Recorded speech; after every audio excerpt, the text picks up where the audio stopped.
Good afternoon, all of you. Good afternoon, sir. Good afternoon, sir. Good afternoon, sir. Good afternoon, sir. Good afternoon, sir. Okay, අපි පටන් ගමු. මට ලැබුණු උපදෙස් අනුව සිංහල සහ ඉංග්‍රීසි කියන මාධ්‍ය දෙකෙන්ම මම දේශනය කරනවා.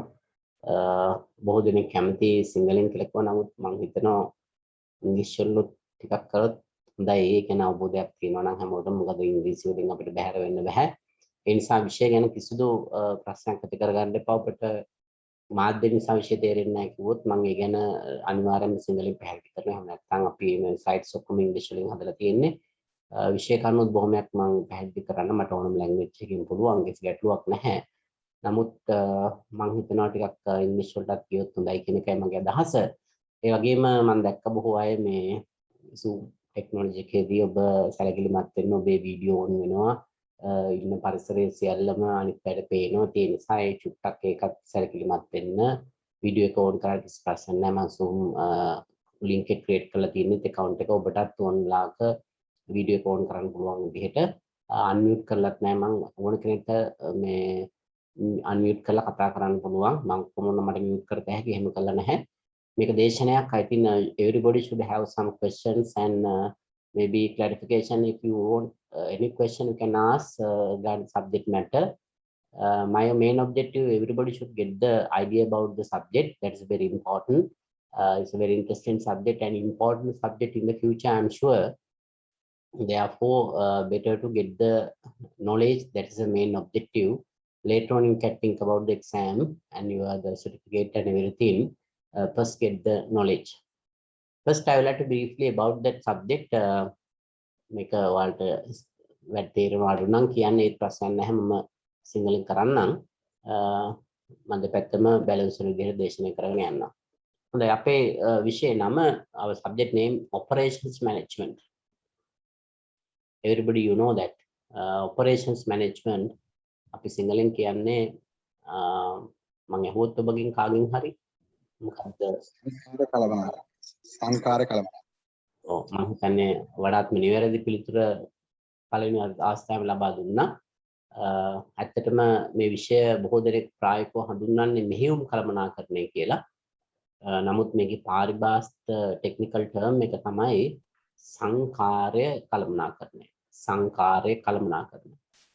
එතකොට අපි සංකාරය නැත්නම් operations පැත්ත just forget the operation, consider about the management.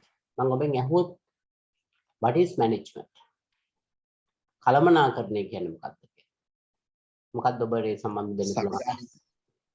සංවිධානයක පරමාර්ථ අරමුණු උදුම් පමුණවා ගැනීම සඳහා සංවිධානයේ තියෙන සම්පත් කාර්යක්ෂමතාවයෙන් භාවිතා කරමින් අරමුණු සඵලදායීව ඉටු කර ගැනීම සඳහා කටයුතු කිරීම. බොහොමත් හොඳයි. මම හිතනවා නිවැරදි උත්තරයක් ප්‍රකාශ කළා කියන එක පළවෙනි අවස්ථාවෙම. මොකද බොහෝ දෙනෙක් කල්පනාකරන්නේ මොකක්ද කියලා අහපු ගමන්ම කියන්නේ සැලසුම් කිරීම, සංවිධානය කිරීම, මෙහෙයවීම හා පාලනය කියලා. If I ask what is management, then a lot of students they are going to say planning, organizing, directing and control.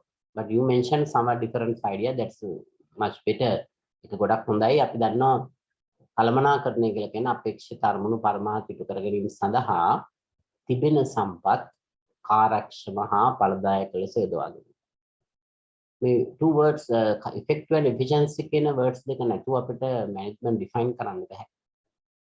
management කියන එක අර්ථ දැක්වීමක් කරන්න බෑ. ඒක නිසා මම හිතනවා much better that your definition that we have the goals and objectives. We need to achieve all the goals and objectives using the limited resources, and the management mainly focus about how we do the process effective and efficiency. That's we call the management. අපේක්ෂිත අරමුණු පරමාර්ථ කර ගැනීම සඳහා තිබෙන සම්පත් කාර්යක්ෂම හා ඵලදායක ලෙස යොදවා ගැනීම.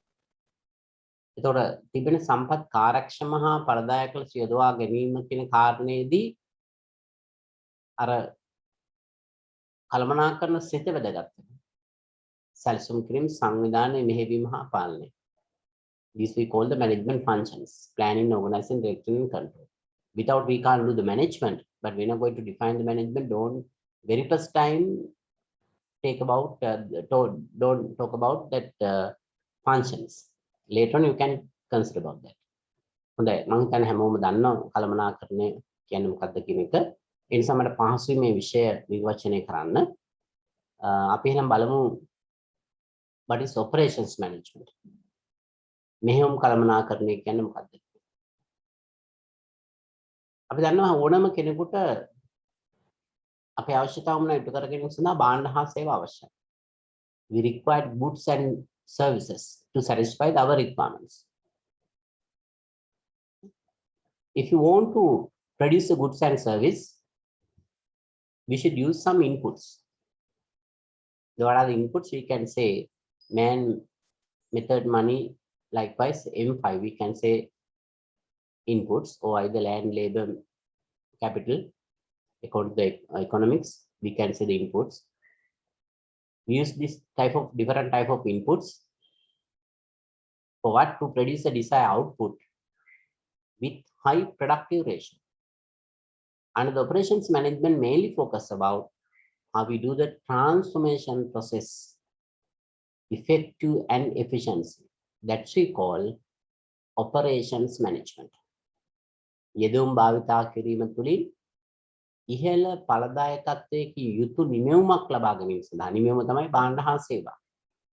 යෙදුම් භාවිතා කිරීම තුළින් ඉහළ ඵලදායකත්වයේ යුතු නිමෙවුමක් ලබා ගැනීම සඳහා පරිවර්තන ක්‍රියාවලිය, we call the transformation process in English. පරිවර්තන ක්‍රියාවලිය කාර්යක්ෂම හා ඵලදායක ලෙස ක්‍රියාවට නැංවීම පිළිබඳව කතා කරන විෂය තමයි operations management. නැත්නම් සංකාරය කල්පනාකරණය. right?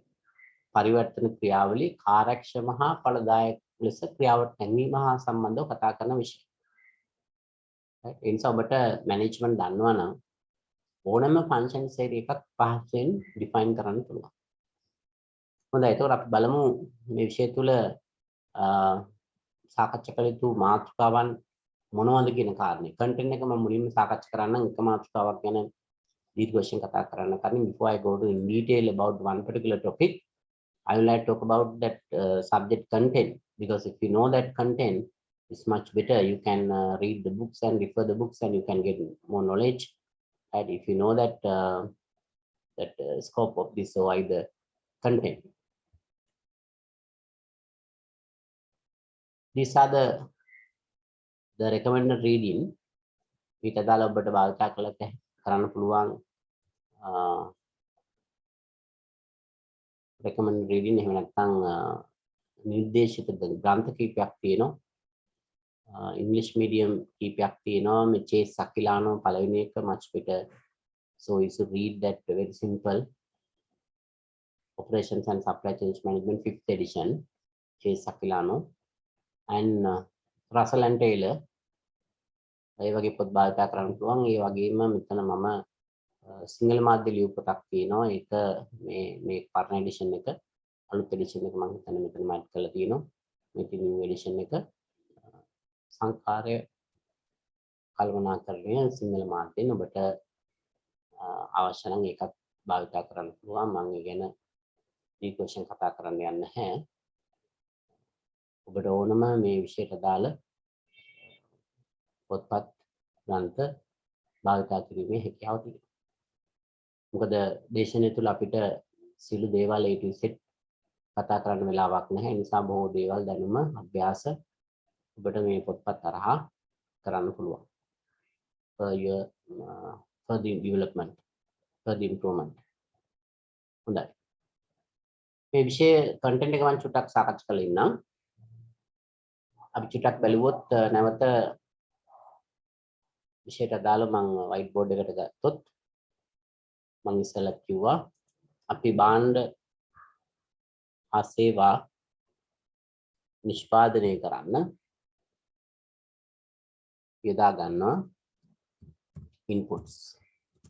මේ process එකක් කරා ගමන් කරලා we should go via the transformation process to get the output. The output we can classify. The output එක classify කරන්න පුළුවන් කොහොමද tangible goods and intangible services goods and services භාණ්ඩ හා සේවා කියලා කොටස් දෙකකට බෙදන්න පුළුවන්. පරිවර්තන ක්‍රියාවලියෙන් පස්සේ ලැබෙන නිමේමය කොටස් දෙකක් තමයි ස්පර්ශ කළ හැකි භාණ්ඩ, ස්පර්ශ කළ නොහැකි සේවා.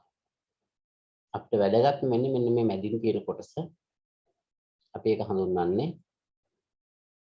transformation process එක විදිහට පරිවර්තන ක්‍රියාවලිය. transformation process. එතකොට operations management වලදී inputs භාවිතා කරනවා man machine method money යනාදී වශයෙන් M5 වශයෙන් ඒකෙන් අපි output එකක් ගන්නවා goods and services. Especially under this subject we are going to focus about how we do the transformation process effective and efficiency. The two words is very important. How can do the transformation process effective and efficient, right? Again, තමයි ප්‍රධාන වශයෙන්ම අවධානය යොමු කරන්නේ. sorry. එතකොට මේ විෂය තුලදී අපි කතා කරන මාතෘකා මොනවද? Now I'd like to explain what are the content under this subject. We are going to talk about introduction of operations management. Short term is OM, right? That's our first topic. We need to talk about what is operations management, how to define, and how the transformation process, what are the different type of transformation process, and what are the different goods and services. What are the functions in under the organization, which function is the most important, and how the subject develop up to that level, historical development of the subject. අපි මේ මාතෘකාව තුළ කතා කරනවා මෙහෙම කල්පනාකරණය කියන්නේ මොකක්ද? ඒකට අදාළ පරිවර්තන ක්‍රියාවලිය කියන්නේ මොකක්ද? පරිවර්තන ක්‍රියාවලියේ ස්වභාවයන් මොනවද? පරිවර්තන ක්‍රියාවලියෙන් පස්සේ ලබන නිමීම භාණ්ඩ හා සේවා වෙනස්කම් මොනවද? ආයතනයක තියෙන සිත මොනවද? ඒ අතරින් වඩා වැදගත් සිතේ මොකක්ද? ඒ වගේම operations manager and management process අතර සම්බන්ධය මොකක්ද?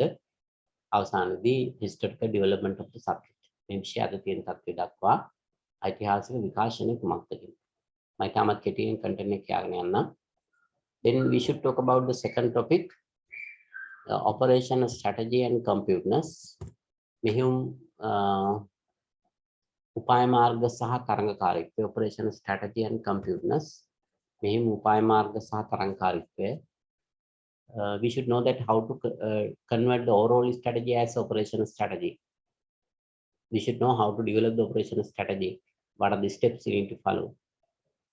අපි දැනගන්න ඕන කොහොමද සමස්ත උපාය මාර්ග මෙහිම උපාය මාර්ග බවට පරිවර්තනය කරන්නේ. ඒ උපාය මාර්ග ගොඩනැගීමේ ක්‍රියාවලිය මොකක්ද? And one of the important things, what are the competitive dimensions? අපි කතා කරනවා මෙතනදී මොනවාද තරඟකාරී පැතිකඩයන් කියන්නේ competitive dimensions, competitive priorities. There are 4 priorities. We are going to talk about cost, quality, delivery time and flexibility. පිරිවැය, ගුණත්වය, බෙදා හැරීම වේගය හා නම්‍යතාවය කියලා ප්‍රධාන පැතිකඩ 4ක් කතා කරනවා. Then how the competitive priorities connect with the operational strategy. මේ operational strategy එක්ක කොහොමද මේ competitive dimensions සම්බන්ධ වෙන්නේ? Then we should talk about the one of the concept order winner and order qualifier. සුස්කම් ලද්දා සහ දිනුම් කරුවා කියන්නේ කවුද? කොහොමද මේ සංකල්පය operation strategy එකත් එක්ක සම්බන්ධ වෙන්නේ? Then we should talk about next productivity as a common measure ratios. Productivity ratios. I like to calculate 3 productivity ratios: total productivity, partial measurements and multi-factor ratio. එතනින් පස්සේ අපි කතා කරන්නේ ඵලදායකත්වය කියන්නේ මොකද්ද? ඵලදායකත්වය කොහොමද මනින්නේ? ඵලදායකත්ව මිනුම් 3ක් අපිට ගණනය කරන්න පුළුවන්. මුළු ඵලදායකත්වය, ආංශික ඵලදායකත්වය සහ බහුසාධක ඵලදායකත්වය. අන්න ඒ පිළිබඳව අපි කතා කරනවා මේ දෙවන මාතෘකාවට. තුන්වෙනි එක product design and development, process selection, manufacturing. Product design development, product design and development, manufacturing. Manufacturing කියලා අපි ගත්තේ goods වලට ගන්න. tangible goods. නිෂ්පාදිතයක් නිර්මාණය හා සංවර්ධනය කිරීම. කොහොමද නිෂ්පාදිතයක් නිර්මාණය කරන්නේ? අලුතින් නිෂ්පාදනයක් කොහොමද ගොඩනගන්නේ? මොනවාද අපි අනුගමනය කළ පියවරයක්? What are the steps you need to follow to when you are going to design new product? අනුගමනය කළ පියවර. ඊළඟට මේ new product එක design කරනකොට මොනවාද අපිට භාවිතා කළ හැකි techniques? What are the techniques we can use to improve the design process? නව නිර්මාණයක් නිෂ්පාදනයක් බිහි කිරීම සඳහා භාවිතා කරන්න පුළුවන් ශිල්ප ක්‍රම තියෙනවා. As example, we should talk about the concurrent engineering, සමාන්තර engineering. We can talk about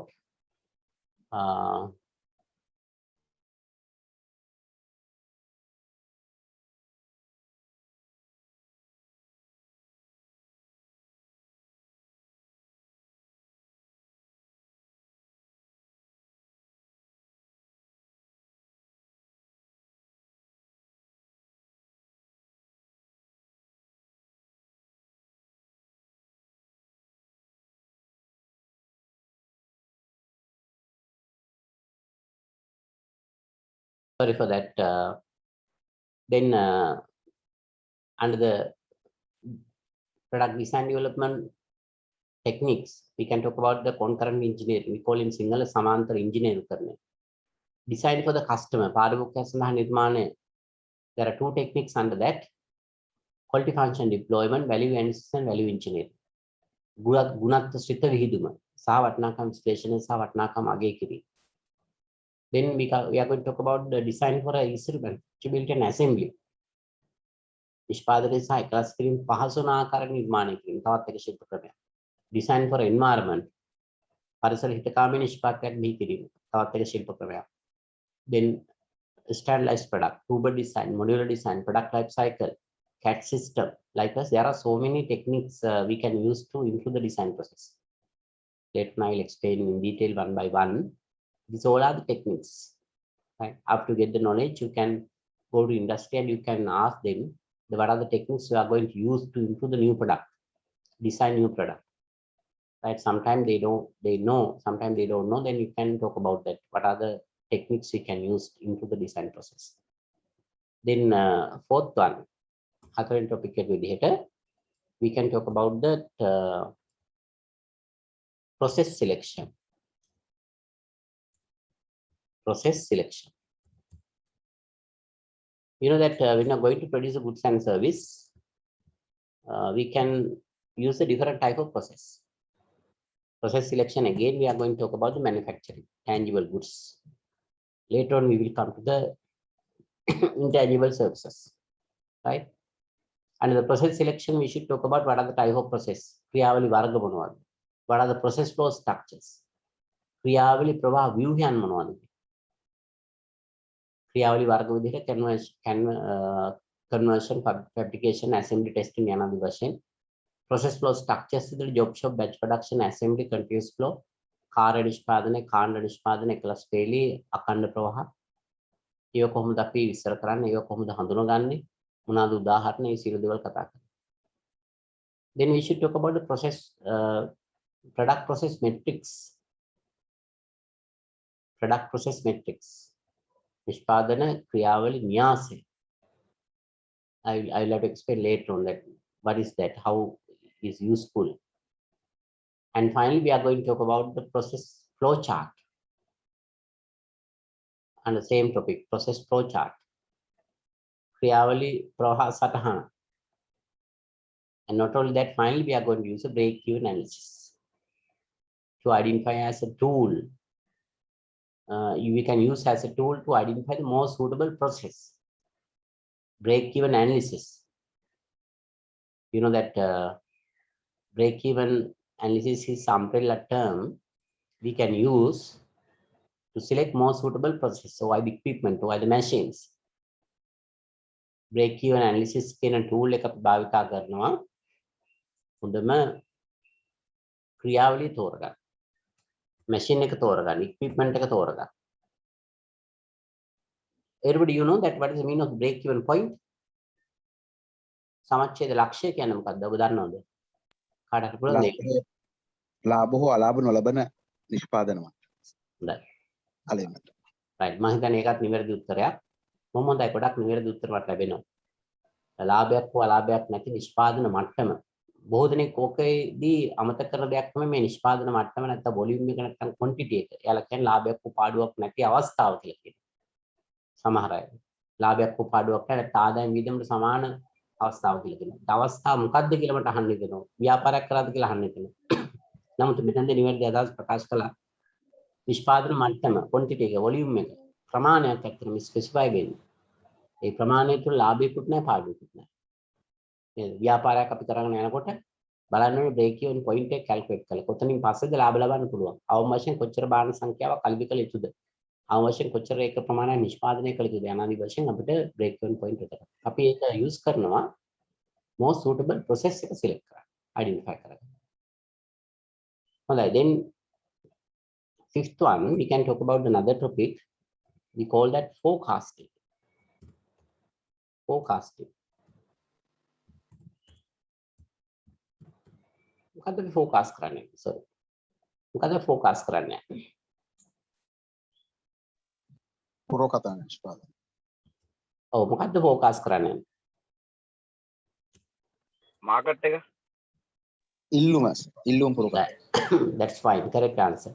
අපි ફોකාස් කරන්න ඕන ඩිමාන්ඩ් එකයි. ඩිමාන්ඩ් එක තමයි ફોකාස් කරන්නේ. විවිධ දේවල් ફોකාස් කරන්න පුළුවන්. නේද? අපිට බොහෝ විට මේ අපේ විශේෂ වැදගත් වෙන්නේ operations management most important how to predict the future demand. The demand we can divide it by independent demand and dependent demand. Which demand we should forecast? Can you see the answer?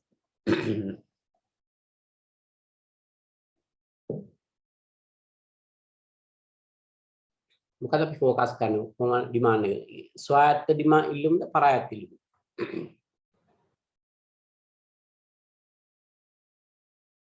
පුළුවන් උත්තර දෙන්න. සොයාගත් ඉල්ලුම sir. හරි. දැන් ඒකත් හොඳයි.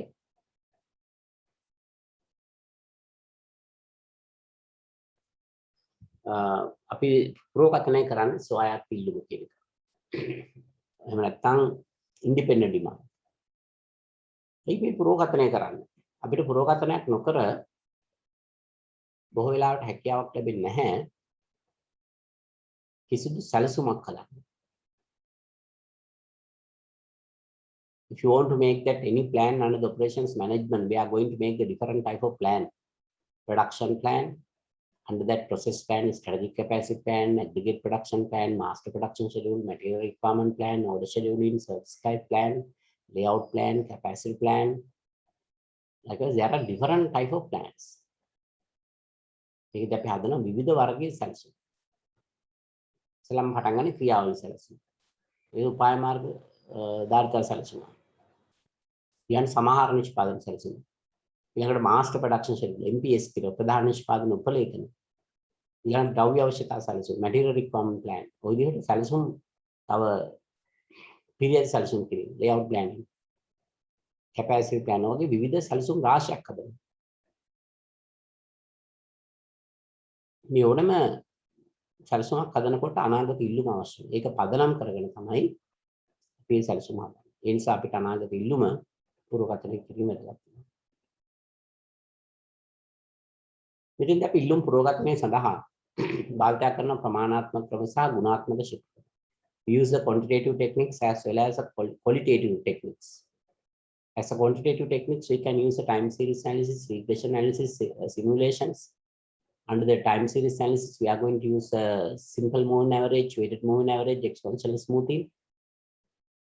සිංහලෙන් කිව්වොත් අපි ප්‍රමාණාත්මක ශිල්ප ක්‍රම විදිහට කාල ශ්‍රේණි විශ්ලේෂණය, ප්‍රතිපායන විශ්ලේෂණය, විදම්බනය නැත්නම් සිමුලේෂන් කියලා කියන සීමාකරණය භාවිත කරනවා. ඒකෙදී time series analysis කාල ශ්‍රේණි විශ්ලේෂණය යටතේ අපි ක්‍රම කීපයක් අධ්‍යයනය කරනවා. එකක් තමයි සරල චල මධ්‍යක ක්‍රමය, බල චල මධ්‍යක ක්‍රමය, exponential smoothing අපි සිංහලෙන් කියන ඝාතීය සුමට කරන.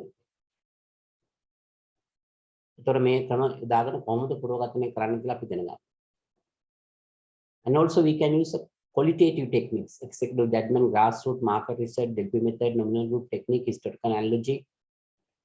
මේකේ ක්‍රම රාශියක් තියෙනවා. විධායක විනිශ්චය ක්‍රමය, බිම්මට්ටම් ක්‍රමය, ඓතිහාසික තොරතුරු පදනම් කර ක්‍රමය, වෙළඳපොළ පර්යේෂණ, ඩෙල්ෆි ක්‍රමය, නාමික කණ්ඩායම් ක්‍රමය. කොහොමද මේවා භාවිත කරන්නේ? To predict the future demand, අනාගත පුරෝගතනය සඳහා.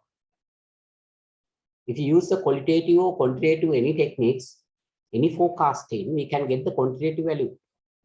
කුමන ක්‍රමේ භාවිත කළත් අපිට ලැබෙන්නේ පුරෝගතනගේ ප්‍රමාණාත්මකයි.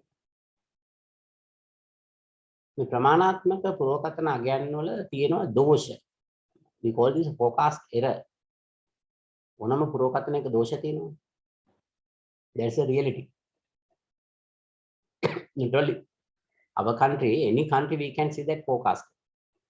ඒක අපිට විතරක් සීමාවෙච්ච දැනුයි ලෝකේ ඕනම තැනක මේ පුරෝගතන දෝෂ කෙනෙක් තියෙනවා. ප්‍රමාණය අඩුවට වීම වෙන්න පුළුවන්. And then you know that in our country, every evening that after the news that our weather conditions they are going to predict, but we can see some errors. That's normal. Then we should know how to measure the forecast. We can measure forecast error using the actual minus forecast error. So we can use several techniques. We can use a MAD, mean absolute deviation. නිරපේක්ෂ මධ්‍යන අපගමනය අපිට පුළුවන් භාවිත කරන්න පුරෝගතන දෝෂය මනින්න. Then summation of absolute deviation divided by number of period, we can get the MAD value. Based on the MAD, we can say forecast error. And also we can use a tracking signal. We call in Sinhala Sanyapate. I'll have to explain both techniques how to use how to apply to calculate the forecast error. Then after that, ඉතින් පස්සේ අපිට යන්න පුළුවන් තවත් මාතෘකා වලට forecasting වලින් පස්සේ අපි කතා කරනවා quality management. Quality management. It's another important topic. Why the quality is very important? Because you know in the business world, the sum of the company because of the success reason, the basic secret behind that quality. A good example, Toyota. The Toyota become the very success company because of high quality. Not only that, there are so many automobile industries and companies they develop because of the quality. And the quality management, we should talk about process quality and product quality. Normally we focus only the product quality. අපි බොහෝ විට උත්සාහ කරන්නේ අවසාන නිෂ්පාදනයේ ගුණත්වය ගැන විතරයි. නමුත් the operations manager කෙනෙක් විදිහට අපි ඔය දෙකම කන්සිඩර් කරන්න වෙනවා. product quality එකයි process quality එකයි දෙකම. Right? Then under this topic we can talk about what is quality, how to define the quality, what are the quality dimensions, what are the quality specifications, and also that we should talk about cost of quality. There are 4 types of cost of quality: appraisal, prevention, internal failure, external failure. ගුණත්ව පිළිවෙල ගැන කතා කරන්න ඕන. Then quality guys, who are the expertise persons, they talk about quality. Edward Deming, Joseph Duran, Philip Crosby, Ishikawa. Likewise, there are so many expertise the persons, how they contribute to the quality improvement. What are the concept theories they introduce to the world? And also we should talk about the quality standards and awards. Quality standards, what are the ISO standards directly affect the quality improvement, and what are the quality awards? And finally we can talk about the we should talk about the total quality management concept. පූර්ණ ගුණත්ව කළමනාකරණය කියන සංකල්පය කතා කරන්න ඕන අපි. Total quality management, and what are the principles to implement the TQM? What are the quality tools? ගුණත් උපකරණ, checklist, Pareto chart, histogram, quality circle, quality assurance, then scatter diagram, control charts, P chart, R chart, X bar chart, C chart. Likewise, there are so many. Flow chart. Likewise, there are so many Six Sigma, so many quality tools. Right? And I think that's the quality management. Yes, I want to go quickly, much better, right? This means that sixth one. High මාත්‍රාව ඊළඟට අපේ සාකච්ඡා කළ යුතු වෙනවා. Then seventh one. I let select that facilities, planning and location. Facilities, planning and location. When we're going to produce a goods and service, we require a lot of facilities. අපි භාණ්ඩ හා සේවා නිෂ්පාදනය කරන්න යනකොට අපිට අවශ්‍ය ගොඩක් පහසුකම් තියෙනවා. මොනවාද පහසුකම් කියන්නේ? Here the facilities mean we consider the departments, divisions, workstation, step, holding point, machines, tools, equipment. ඒක තමයි ප්‍රධාන පහසුකම් කියන්නේ. භාණ්ඩයක් හදන්න අවශ්‍ය වෙන යන්ත්‍ර සූත්‍ර උපකරණ ඊට අමතරව ගොඩනැගි ගන්න පුළුවන්. ඊට අමතරව අපිට අවශ්‍ය වෙන වැඩ මධ්‍යස්ථාන, department, divisions, තොගපවත්වා ගැනීම ස්ථාන, විකුණු මධ්‍යස්ථාන මේවා තමයි පහසුකම් කියන්නේ. ඒ වෙනතු මෙතනදී අපි වැඩි අවධානයක් යොමු කරන්නේ නැහැ යටිතල පහසුකම්. Infrastructure facilities. මොකද අපේ topic එක තියෙන්නේ what are the facilities required where we want to locate facilities. අපිට අවශ්‍ය පහසුකම් මොනවද අපි ඒක කොහෙද ස්ථානගත කරන්නේ. අපි ආයතනයක මේ දෙපාර්තමේන්තු වැඩ මධ්‍යස්ථාන ඊළඟට stock holding point මේවා නියම තැන ස්ථානගත කරන්න. රෝහලක මෝචරිය ෆ්‍රන්ට් ගේට් එකේ තිබුණොත් මොකද වෙන්නේ? රෝහලට එන patients ලා බය වෙනවා. ඉස්සෙල්ලාම දකින්න මෝචරිය මේ කාලේ එහෙම දැක්කොත් එන්නේ. නේද? ඒ නිසා අපි නියම ස්ථානගත කරන්න ඕනම ආයතනයක facility අඳුනගෙන ඒවා අපි හරි තැන ස්ථානගත. For the main purpose objective to do the transformation process effective and efficient. අපි නිසිතන ස්ථානගත කිරීම අවශ්‍ය වෙන්නේ අපේ පරිවර්තන ක්‍රියාවලිය කාර්යක්ෂම හා ඵලදායක ලෙස ක්‍රියාවට නැංවීම සඳහා. That is our main objective and our subject. Right? Then we should talk about what are the factors we are going to consider to identify the best location. යෝග්‍ය ස්ථානයක් තෝරගන්නකොට සලකා බලන සාධක අපි මොනවද කියලා සාකච්ඡා කරන්න ඕනේ. What are the quantitative techniques we can use to identify the best location? හොඳම ස්ථානය තෝරගන්නකොට භාවිතා කළ හැකි ප්‍රමාණාත්මක ශිල්ප ක්‍රම. We can use the center of gravity method. ගුරුත්ව කේන්ද්‍රීය ක්‍රමය කියලා අපිට ක්‍රමයක් භාවිතා කරන්න පුළුවන්. We can use the factor rating method. සාධක අනුපාත ක්‍රමය කියලා ක්‍රමයක් තියෙනවා අපිට ඒක භාවිතා කරන්න පුළුවන්. විදිහට විවිධ ප්‍රමාණාත්මක ශිල්ප ක්‍රම තියෙනවා. තවත් තියෙනවා ගොඩක් ශිල්ප ක්‍රම. යෝග්‍ය ස්ථානය හඳුනා ගැනීම සඳහා. අපි දැනගන්න location decision එකක් කොහොමද ගන්න? How we are going to take the location decision, right? Okay. Then after that, number 8 should be we can talk about the capacity plan. Capacity. The number 8. Capacity plan. What is the capacity? You know that organization, that their products, goods or service demand is not constant. ඕනෑම ආයතනයක නිෂ්පාදනය කරන භාණ්ඩ හා සේවා සඳහා වන ඉල්ලුම ස්ථාවර නැහැ. ඒක වෙනස් වෙනවා. ඉහළ යනවා පහළ යනවා. But capacity somewhat constant. ආයතන ධාරිතාවය යම් ප්‍රමාණයකට ස්ථාවරයි. But you know that normally organization have a capacity we can change according to requirement, increase and decrease. මේ ඉල්ලුමේ සැපීමේ ඉල්ලුමේ ඉහළ යාම පහළ යාම නිසා මේ ධාරිතාවයේ සම ආයතන වලට හැකියාවක් තියෙන අඩු වැඩි කරනවා. Then under this topic I am going to talk about how define capacity, how to measure capacity, how to measure the capacity utilization ratio. That's very important. අපිට හොඳ ලොකු ධාරිතාවයක් තියෙනවා. අපි හරිය යුටිලයිස් කරන්නේ නැත්නම් ඒක තුළ අපිට අර කාර්යක්ෂමතාවය සහ ඵලදායීතාවය ඇති කරන්න බෑ. ඒ නිසා capacity utilization එක හරියම වැදගත්. Kalawata sugar refinery. Right? You know that how the utilization ratio 37.5 average because of the lack of the sugar cane. Kalawata a sugar refinery කවට තියෙන ප්‍රදේශයේ පස චර සාරවත් පසක් නෙමෙයි උප්පගා කරා. ඒ නිසා අස්වැන්න අඩුයි කරා. ඒ නිසා ඒ ධාරිතාව අතිවිශාල ධාරිතාවයක් ෆැක්ටරි එකේ තියෙනවා. අවශ්‍ය ප්‍රමාණය නිෂ්පාදනය කරන්න බෑ. අම්රවි ඌනතාවය. ඒක හොඳ ස්වභාවයක් නෙමෙයි. ඒත් අපි පරිම ධාර්තාවයක් use කරන්න. Then we should know how to measure the capacity utilization ratio. මේ ධාර්තාව සැලසුම් කිරීම අවශ්‍යයි. පිළියුම් වෙනස් නිසා. පිළියුම් වෙනස් වීම ප්‍රතිචාරක අපි ධාර්තාවේ අඩු වැඩි කරන්න. එහෙම නැත්නම් අපි අපේක්ෂා කරන මෙහෙයුම් කළමනාකරණේ ආරක්ෂමතාවය සහ ඵලදායීත්වය ඇති කරගන්න බෑ.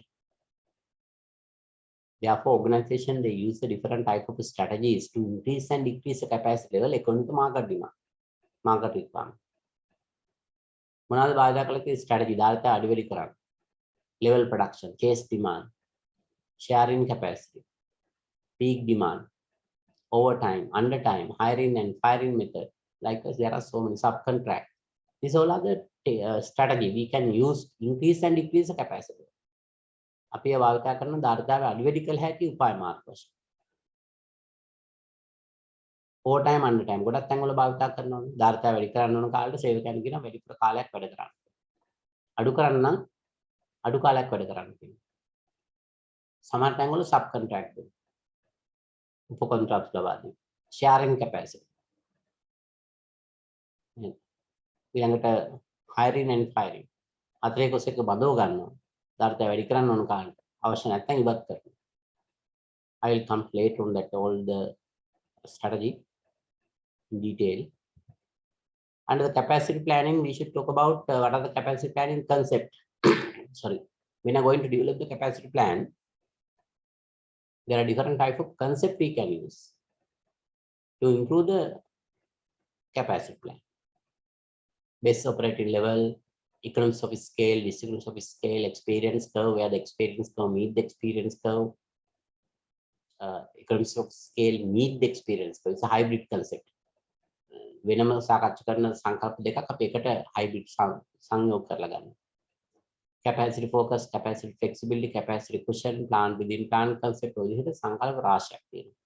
ප්‍රශස්ත මෙහෙයුම් මට්ටම, ආර්ථික පිරිමැසුම්, ආර්ථික පිරිමැසුම් පළපොට්ටාවක්‍රය, ආර්ථික පිරිමැසුම් පළපොට්ටාවක්‍රය සමග මුණ ගැසීම කියලා සංකල්පයක්. ධාරිතා යොමු, ධාරිතා නම්‍යතාවය, ධාරිතා අහුරුම විදිහට සංකල්ප රාශියක් තියෙනවා. These are the concept we can use to improve the capacity. Under this topic, finally, we are going to talk about how to make the capacity plan. How to determine the capacity requirement, how to calculate the measure requirement, how to calculate the labor requirement, how to calculate the capacity utilization ratio. Appearing karni power. The ninth one,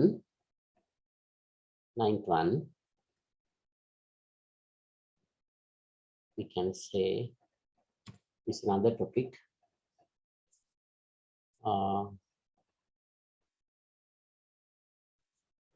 Layout plan. Layout plan.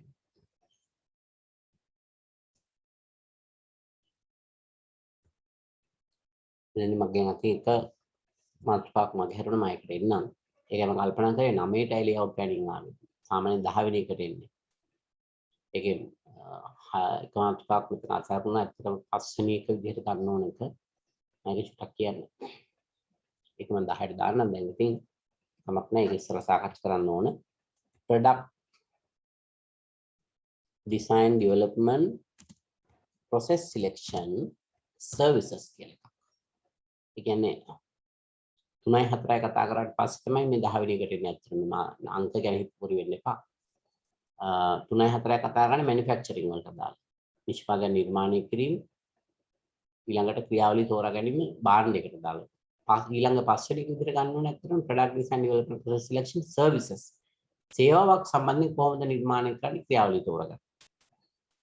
ඉතින් සේවාවක් කොහොමද define කරන්නේ? How to define service? What are the service properties? Service classification, service system design metrics, service blueprint. ඒව ගැන ගොඩක් කතා කරන්න.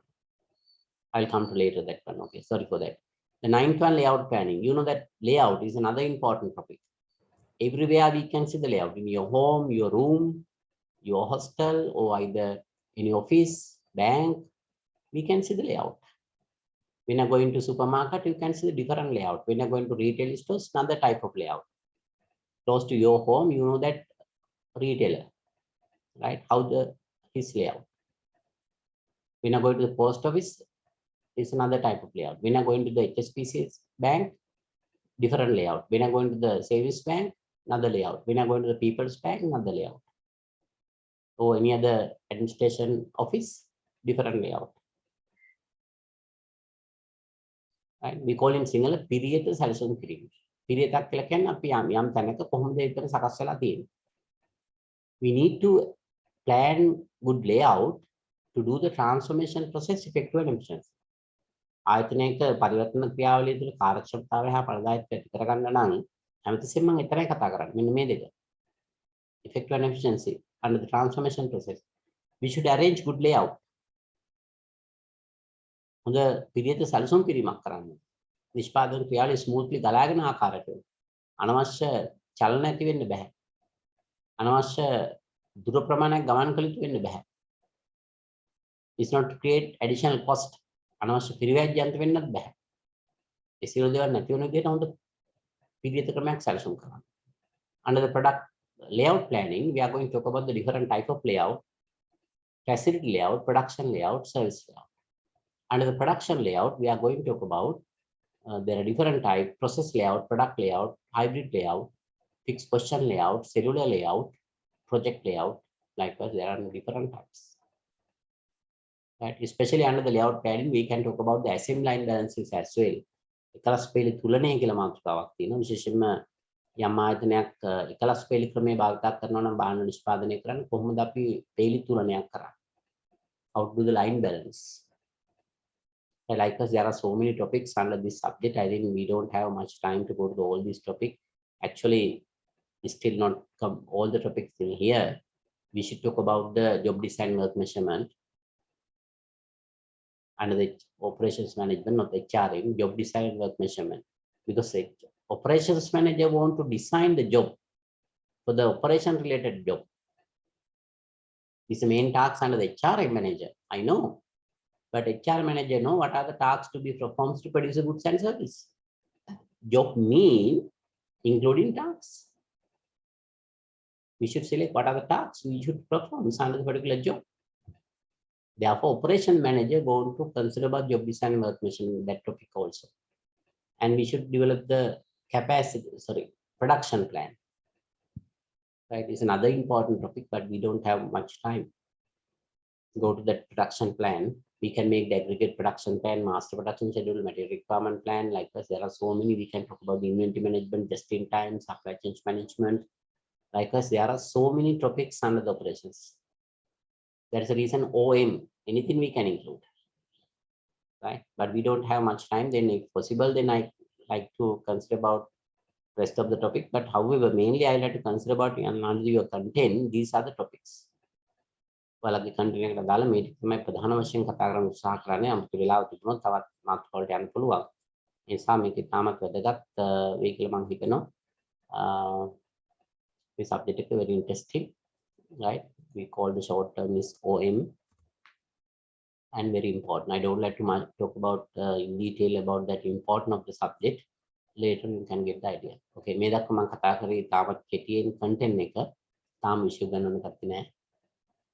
ඔබ හිත වෙන පුළුවන් විෂය ගෙනුවත් ඉවරයි කියලා නෑ තාම නෑ මම ඒකේ කන්ටෙන්ට් එක තාමත් කෙටියෙන් පැහැදිලි කරේ එතකොට ඔබට අවබෝධයක් තියෙනවා අපි කතා කරන්නේ මෙන්න මේ යෙදුම් භාවිතා කිරීම තුළින් ඉහළ ඵලදායකත්වයේ යුතු නිමවීමක් ලබා ගැනීමට දාල මෙන්න මේ පරිවර්තන ක්‍රියාවලිය කාර්යක්ෂම ඵලදායක ක්‍රියාවට නම් වන්නේ කොහොමද කියන කාරණේ මේ පරිවර්තන ක්‍රියාවලිය කාර්යක්ෂම ඵලදායක ක්‍රියාවට නම් වන්න නම් මෙන්න මේ සියලුම තියරි සංකල්ප න්‍යායන් මේ මාතෘකා කෙරෙහි අපි අවධානය යොමු කරන්න ඕනේ. ඒක තමයි අපේ විෂයේ අන්තර්ගතය.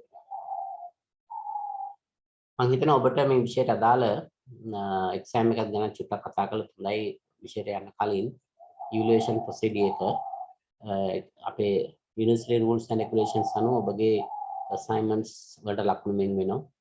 ෆයිනල් එක්සෑම් එක ලකුණු මෙන් වෙනවා. මම දන්න විදිහට ඔබටත් ලකුණු මෙන් වෙන්නේ 40ක් 60ක් වශයෙන් 40 marks මම හිතනවා allocate වෙනවා. මට චුට්ටක් ඒ ගැන කියන්න අනිත් විෂයන් වල මොන හරි වෙනසක් තියෙනවා නම් ඔයාලගේ continue assessment විදිහට 40 marks ඊළඟට ෆයිනල් එක්සෑම් එකට 60 තමයි allocate වෙන්නේ.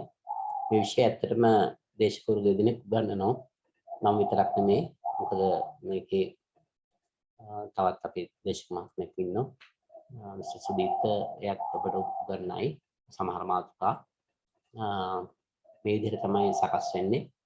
එතකොට මේකේ 40ක් අපි කන්ටිනියස් ඇසෙස්මන්ට් විදිහට අපිට මේ ෆිසිකලි ක්ලාසස් ගන්න බැරි නිසා මේ ඔන්ලයින් ඇසෙස්මන්ට් වලට යන එක ටිකක් අමාරුයි. ඒ නිසා බොහෝ විට අපිට පුළුවන් මේ 40 අසයින්මන්ට් එකකට සීමා කරන්න මේ තියෙන සිටුේෂන් එකත් එක්ක. මේ අපි කතා කරන්න යන ඕනම මාතෘකාවක් ඔබට තෝරගෙන ඒ ගැන අසයින්මන්ට් එකක් කරන්න පුළුවන්. මම දන්නවා ඔබ කණ්ඩායමක් වශයෙන් අසයින්මන්ට් එක කරන්න තමයි කැමති කියන එක. group assignment එකක්. දැන්ටම groups තියෙනවද? කවුරු ඒක ගැන කතා කරන්න කැමතිද චුට්ටක්? ඔව් සර් දැනටමත් groups බෙදලා තියෙන්නේ. කීයක් ඉන්නවද කෙනෙක් එක? උපරිම ඉන්නවා සර් එක group එකක 13ක්. අපම 4 ඉන්නේවත් තියෙනවා සර්. දැන් පටන් ගද්දි තමයි group බෙදලා තියෙන්නේ. ඊට පස්සේ සමහර අය course එකෙන් අයින් වෙලා ඒ හේතු හින්දා තමයි කට්ටිය අඩු වෙලා තියෙන්නේ සර්. හොඳයි. right අපි ඒකම ගන්න ඕන කියලා අවශ්‍යතාවයක් නැහැ. ඔබට අලුතෙන් groups ඇති කරගන්නත් පුළුවන්. it's up to you. මම දැන් මට පෙරදිර 101ක් කියන්නේ 100ක් ඉන්නවා හරියටම. ඒ නිසා 13කට ම යන්න නැතුව 10කට වගේ සීමා වෙනවා නම් වඩාත් හොඳයි. maximum number of student per group. කමක් නැහැ අපිට ගැටලුවක් නැත්නම් එහෙම උත්සාහ කරන්න. ඉතින් 4ක් ඉන්නවට වැඩිය හොඳයි. තව ටිකක් වැඩි වෙනවා නම් ඒ නිසා එතකොට අර සාධාරණත්වයක් තියෙනවා. assignment එක කරනකොට මම assignment එක පිළිබඳව පොඩි පැහැදිලි කිරීමක් කරන්නම්. group එක හදාගන්න එක ඔයාලා තීරණය කරන්න. මම guidelines එවන්නම්. මම හිතනවා guidelines යටතේ මම උත්සාහ කරනවා 8-10 අතර වගේ ප්‍රමාණයකට limit කරන්න. minimum එක 8 maximum 10 වගේ පුළුවන් නම් ඒ range එක තුල ගියොත් හොඳයි. එතකොට ඔයාලා මේ ඕනම topic එකක් select කරගන්න පළවෙනි topic එක ගන්න එපා. introduction of operations management, operation strategy, product design development, manufacturing, process selection, manufacturing, product design development, process selection, services, forecasting, quality management, facility planning, location, capacity planning, layout planning, ඔය විදිහට ඕනම topic එකක් ගත්තා. ඉතින් අපිට තවත් topics තියෙනවා අපිට මදි කියලා හිතන වෙලාව ඒක මේක සඳහන් කරේ නැත්තේ. ඒ කැමති topic එකක් තෝරගෙන ඔබගේ assignment එක කරන්න පුළුවන් යම් ආයතනයක් එක්ක. එතනදී විශාල broad මාතෘකාවකට යන්නේ නැහැ අපි. ඉතාමත් කෙටි දෙයක් පොඩි දෙයක් ගන්න. ඔයාලා මේක simplify කරගන්න ඕන. දැන් උදාහරණයක් විදිහට ගත්තොත් quality management. හරි vast area එකක්. අපි බලන්න ඕනේ ඉස්සෙල්ලා අපි කතා කරන්නේ product quality එක ගැනද process quality එක ගැනද කියලා. product quality එක ගත්තොත් අපි තුමාලා එක product එකක් තෝරගන්න. ආයතනයේ products ගොඩක් හදනවා වෙන්න පුළුවන්. එකක් තෝරගන්න. කොහොමද ඒකේ quality එක improve කරන්න එයයි ක්‍රියාත්මක වෙන්නේ. පවතින තත්ත්වය search study කරන්න. identify කරගන්න යාලගේ weaknesses. right මොනහත් දුර්වලතා. ඊට පස්සේ ඔයාලා suggestion ගේන්න එක. හැබැයි ගේන recommendation should be that practically possible to implement. ඒක ප්‍රායෝගික ක්‍රියාවට නංවන්න පුළුවන් recommendation වෙන්න ඕන. මම කැමති නැහැ නිකන් assignment එකක් පොළපුරවලා නිකන් report එකක් submit කරනවා. කිසි කෙනෙක්ට වැඩක් නැහැ. ඒ නිසා ඔයාලට මේ කරන assignment එකෙන් ඔයාලට යම් වාසියක් ලැබෙන්න ඕන. ආයතනයටත් යම් ප්‍රතිලාභයක් තියෙනවා. ඒ නිසා ආයතනයක් තෝරගන්න. මම දන්නවා ආයතනයකට විසිට් කරන්න තියෙන මේ අවස්ථාව තුළ තියෙන සංකීර්ණත්වයක් තියෙනවා.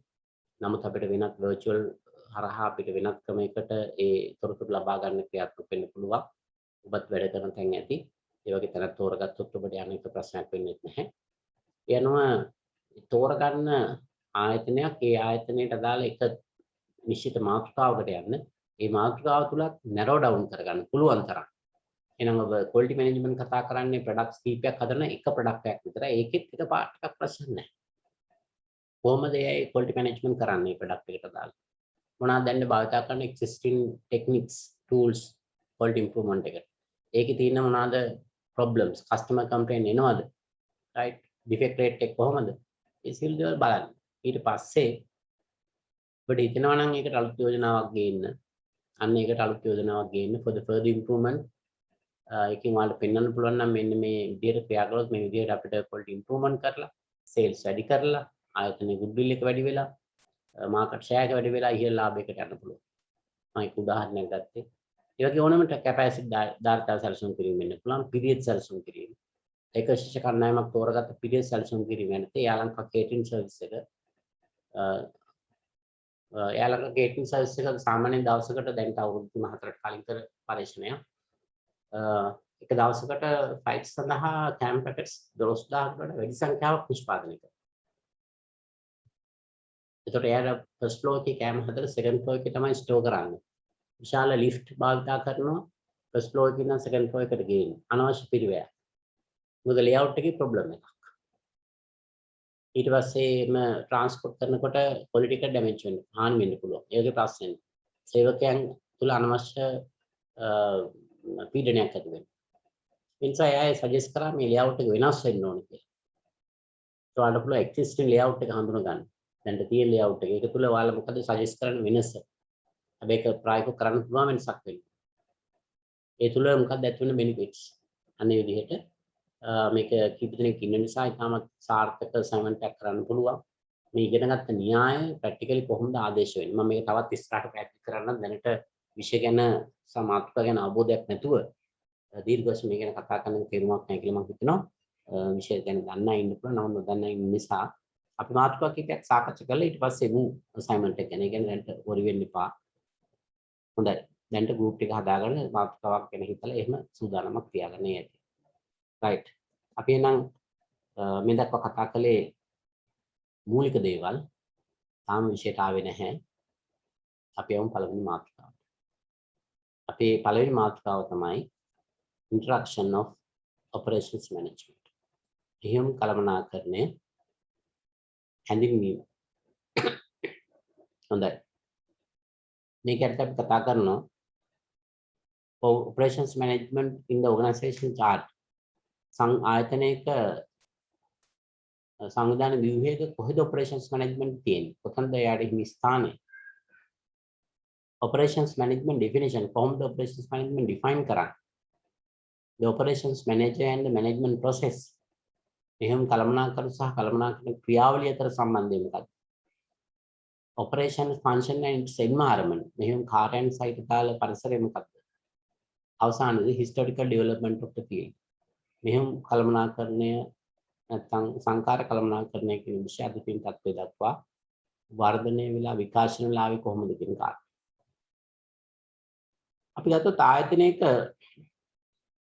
සිත ගණනාවක් තියෙනවා. organization functions මොනවාද ඒක? ආයතනයක සිතයන් මම ගොඩක් වෙලා කතා කරන නිසා ඔබට අවස්ථාවක් තියෙනවා. අලෙවිකරණය මූල්‍ය කටයුතු මානව සම්පත් right අනිත් එක මෙහෙයුම්. හොඳයි. අපි දන්නවා ප්‍රධාන වශයෙන්ම සිත ගණනාවක් තියෙනවා. ඒව තමයි මූල්‍ය කළමනාකරණය, මෙහෙයුම් කළමනාකරණය, අලෙවි කළමනාකරණය, මානව සම්පත් කළමනාකරණය. අවසනාවකට ලංකාවේ රටවල පරේෂණ සංවර්ධන කියන අඩු තත්ත්වයක තමයි තාම තියෙන්නේ. ඒක නිසා මේකට යොමු වෙලා නැහැ. නමුත් සමාන තැන්වල ඒවා ඒකත් චිත්තයක් විදිහට ක්‍රියාත්මක වෙනවා. මොකද වැඩි ප්‍රයොරිටි එකක් දීලා තියෙනවා රිසර්ච් ඇන්ඩ් ඩෙවලොප්මන්ට්. තමයි අපි සිත වශයෙන් ගන්න ප්‍රධාන වශයෙන් මෙන්න මේක. ඔබගේ අදහස් දැනුම අනුව මේ සිත අතරින් ඔබ හිතන විදිහට වඩාත්ම වැදගත් සිතේ මොකක්ද? operations. ඇයි එහෙම මානව සම්පත්. operations කොහොම කිව්වා right හොඳයි හොඳයි. එක එකට එක එක පදනම් තියෙන්න පුළුවන් හේතු තියෙන්න පුළුවන්. මම පිළිගන්නවා. ඒ උත්තර සියල්ලම නිවැරදි.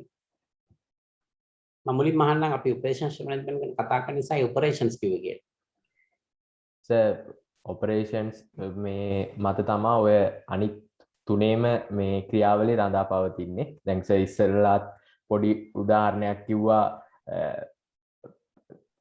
අපේ HR මැනේජර් හිටියට එයාට අවශ්‍ය ටාස්ක් ටික දෙන්න ඕනේ ඔපරේෂන් මැනේජර් කියලා. එතකොට එතනදී අපිට ගන්න පුළුවන් ඔපරේෂන් මැනේජර් කෙනෙක් අනිවාර්යෙන්ම ඉන්න ඕනේ කියලා. ඒ කියන්නේ ඔපරේෂන් පාර්ට් එක මේ තුනටම අදාළ වෙනවා කියන හේතුව කියන්න පුළුවන්. ওই තුනම ක්‍රියාත්මක වෙන්න ඔපරේෂන්ස් කියන දේ ඕනේ කියන එක තමයි මගේ අදහස. හොඳයි හොඳයි right බලමු. නිෂ්පාදිතයක් නැතුව අනිත් කිසිම අංශයක් ක්‍රියා කරන්නේ නැහැ. මාකටිං කියලා කිව්වේ සමහර අය. විකුණන මාකටිං එක තමයි සර් බිස්නස් එක තියෙන ලොකුම බිස්නස් එක කුළුණු හතරක් කියලා ගත්තොත් මේ හතර මාකටිං තමයි ලොකුම කුළුණ. මේ හැමදේම කරන්න විකුණන්න පසුබිමක් හදලා තියෙනවා. right. HR ගත්තොත් human resource management තව සමහරක් HR හොඳයි කියන්නේ. මොනවා කරන්නත් ආයතනයක් ගත්තාම මානව සම්පත් තියෙන්න ඕනේ. fully automated නැත්නම් ආයතනය මානව සම්පත මගින් තමයි සියල්ල තීරණය කරන්නේ. HR මැනේජර් එක ගත්තත් මානව සම්පතක්. ෆයිනෑන්ස් මැනේජර් ගත්තත් මානව සම්පතක් වශයෙන් තමයි ක්‍රියාත්මක වෙන්නේ. ඒතකොට ආයතනයේ මූලික සංකල්පය මම දකින විදිහට නම් මානව සම්පත ශක්තිමත් සහ ඒක හරියාකාරව පැවතුනේ නැත්නම් ආයතනෙ බිඳ වැටෙනවා. ඔපරේෂන්ස් වලටත් ෆයිනෑන්ස් වලටත් මාකටිං වලටත් සිස්ටම් එකක් ගේන්න මානව සම්පත තමයි මගේ අදහස වුණා ක්‍රියාත්මක වෙන්නේ. තාත් එක්කෙනෙක් චැට් කරලා තිනවා හතරම අවශ්‍යයි කියලා. කවුරුද කියනද ෆයිනෑන්ස් හොඳයි කියලා. ඒකට තර්කයක් ගේනවද? අපි එකත් බලමු ඒකට අවසානයේදී. ෆයිනෑන්ස් ඔව් සර් මේ කියන කිසි දෙයක් ක්‍රියාත්මක කරන්න හම්බෙන්නේ නැහැ හරියට මූල්‍ය හැසිරුවේ නැත්නම් සහ මුදල් සොයාගත්තේ නැත්නම්. ඔව් දැන් මම දැක්ක දෙයක් තමයි ඔබගේ අදහස දැන් ඉස්සෙල්ලා HR ඔපරේෂන්ස් හොඳයි කිව්වා දැන් ෆයිනෑන්ස් හොඳයි කියන දෙකම නෑ සර් ඒ කියන්නේ පදනම් ඒ කියන්නේ එක එක අවස්ථාවේදී සර් ඒක ගලපන්න පුළුවන් කියලා මම හිතන්නේ. හරි හොඳයි හරි කමන්න බලමු. දැන් මම මෙහෙම තර්ක කිපයක් ගේන්නම්. දැන් HR නෙමෙයි මෙතන අපි කතා කරන්නේ.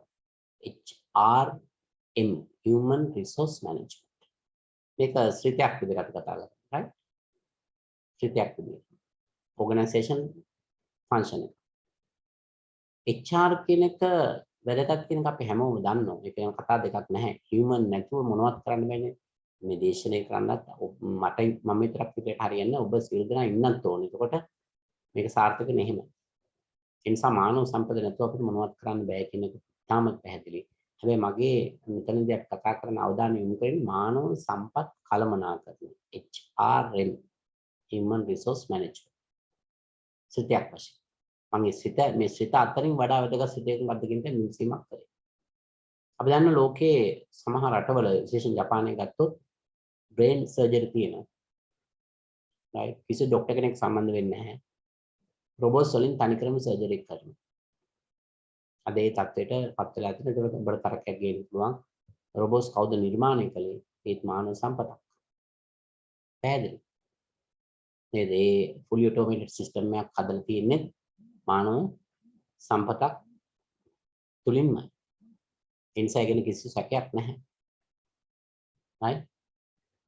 එතකොට මානව සම්පත කියන එක අවශ්‍යයි කියන එක අපි හැමෝම දන්න කාරණයක්.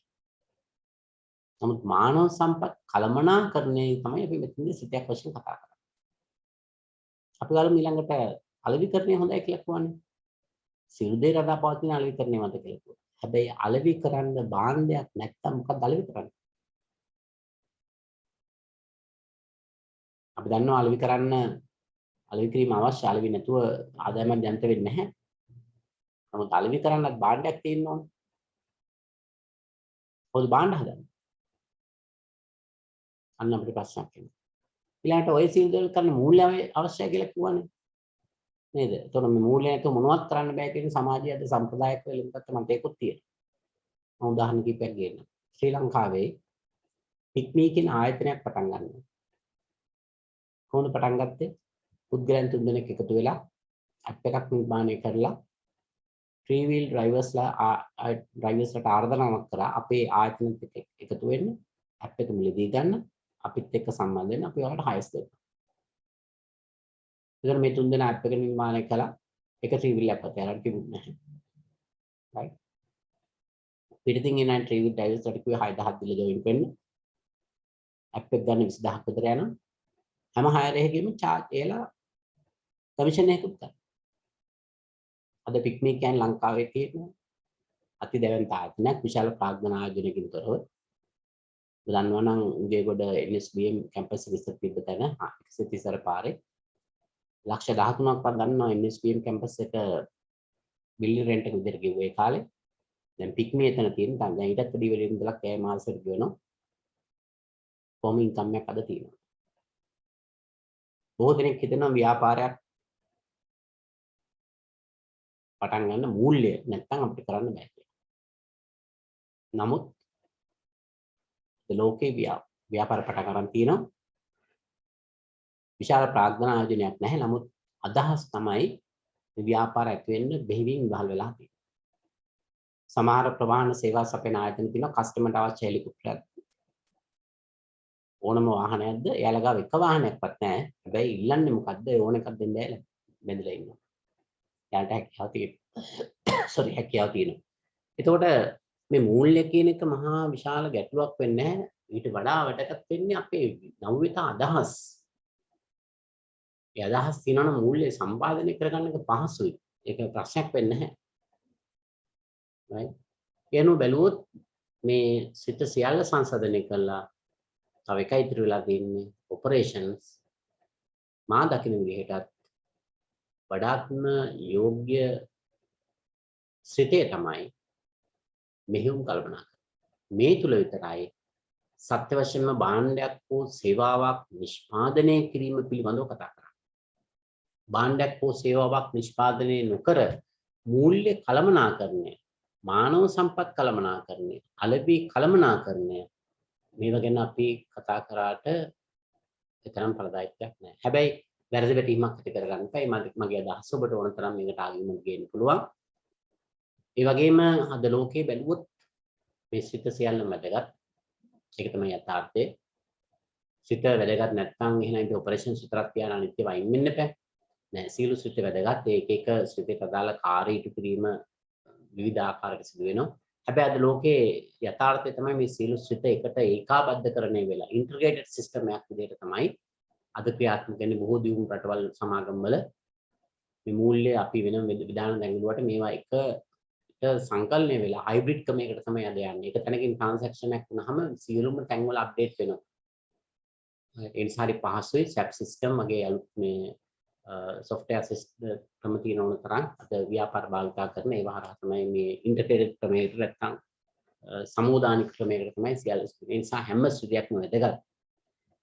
නමුත් මේ මම එහුවේ මේ අතරින් වඩාත්ම වැදගත් සිතේ වඩා වැදගත් තමයි ඔපරේෂන්ස්. මොකද ඒ තුල විතරයි සත්‍ය වශයෙන්ම භාණ්ඩයක් සේවාවක් නිෂ්පාදනය කිරීම පිළිබඳව කතා කරන්නේ. එතකොට මම ඊට වැඩි මේ ගැන සාකච්ඡා කරන්න යන්නේ නැහැ. ඔබ තර්කානුකූලව හිතන්න. right? අලෙවි කරන්න භාණ්ඩ තියෙන්න ඕනේ නේද කියන්නේ. දැන් මම ඔපරේෂන්ස් මැනේජ්මන්ට් උගන්වන නිසා ඔයාලා හිතන්න පුළුවන් මම ඒ ගැන highlight කරනවා. මොකද ඒ ශේෂ්ත්‍රය නිසා අලෙවි කළමනාකරන උගන්වන ලෙක්චර් ආපුවම එයා කියන්නේ මාකටිං තමයි most important. HR lecture ආපුවම කියයි ඒක තමයි most important. HR නැතුව අපිට කර HR ඕනේ කෙනෙක් පිළිගන්නවා. නමුත් human resource management. එතකොට finance lecture එකේ finance ඒක තමයි යථාර්ථය. නමුත් මේ සියලු දේවල් අවසානයේ අපිට එකඟ වෙන්න පුළුවන්. මේ සියලු සිතියන් වැදගත්. මේ සියලු සිතියන් එකට සමෝදානිකව එකට එකතුව තමයි අද වර්තමානයේදී ව්‍යාපාර ලෝකයේ තුල ක්‍රියාත්මක වෙන්නේ. හොඳයි අපි එහෙනම් ඊළඟට බලමු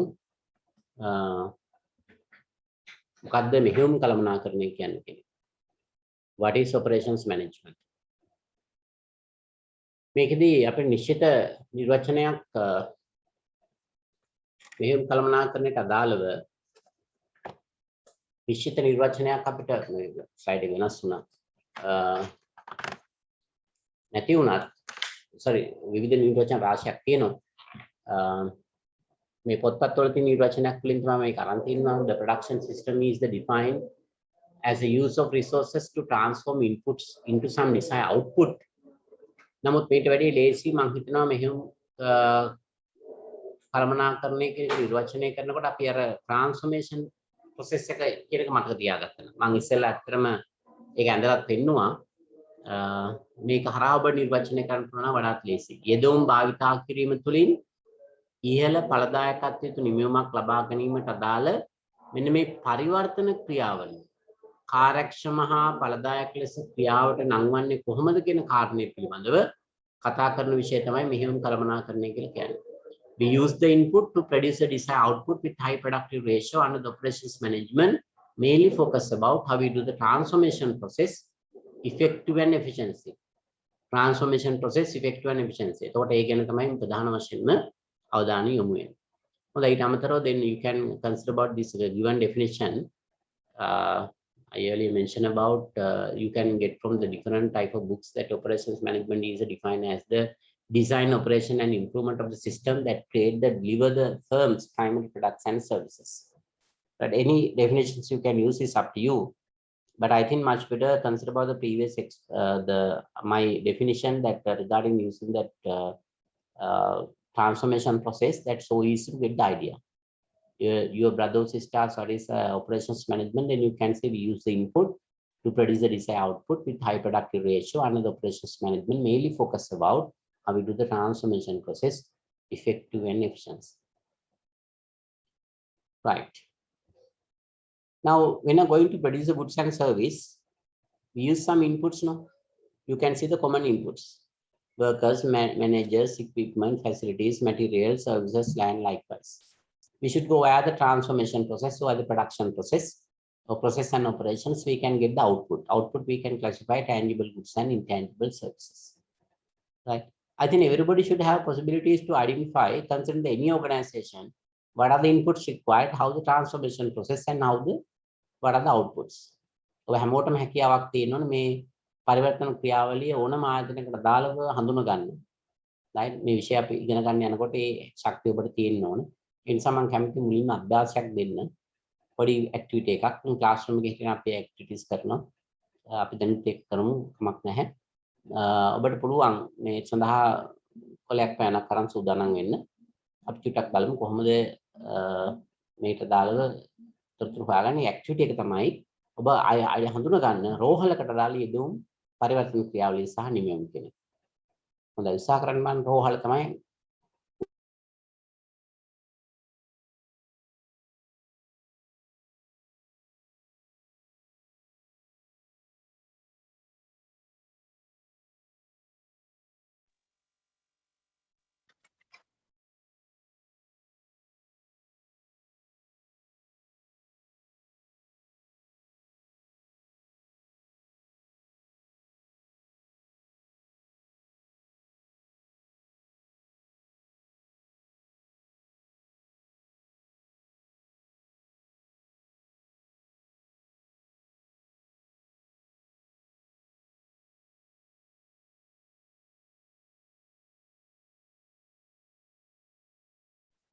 මම නැවත කියන්නම්.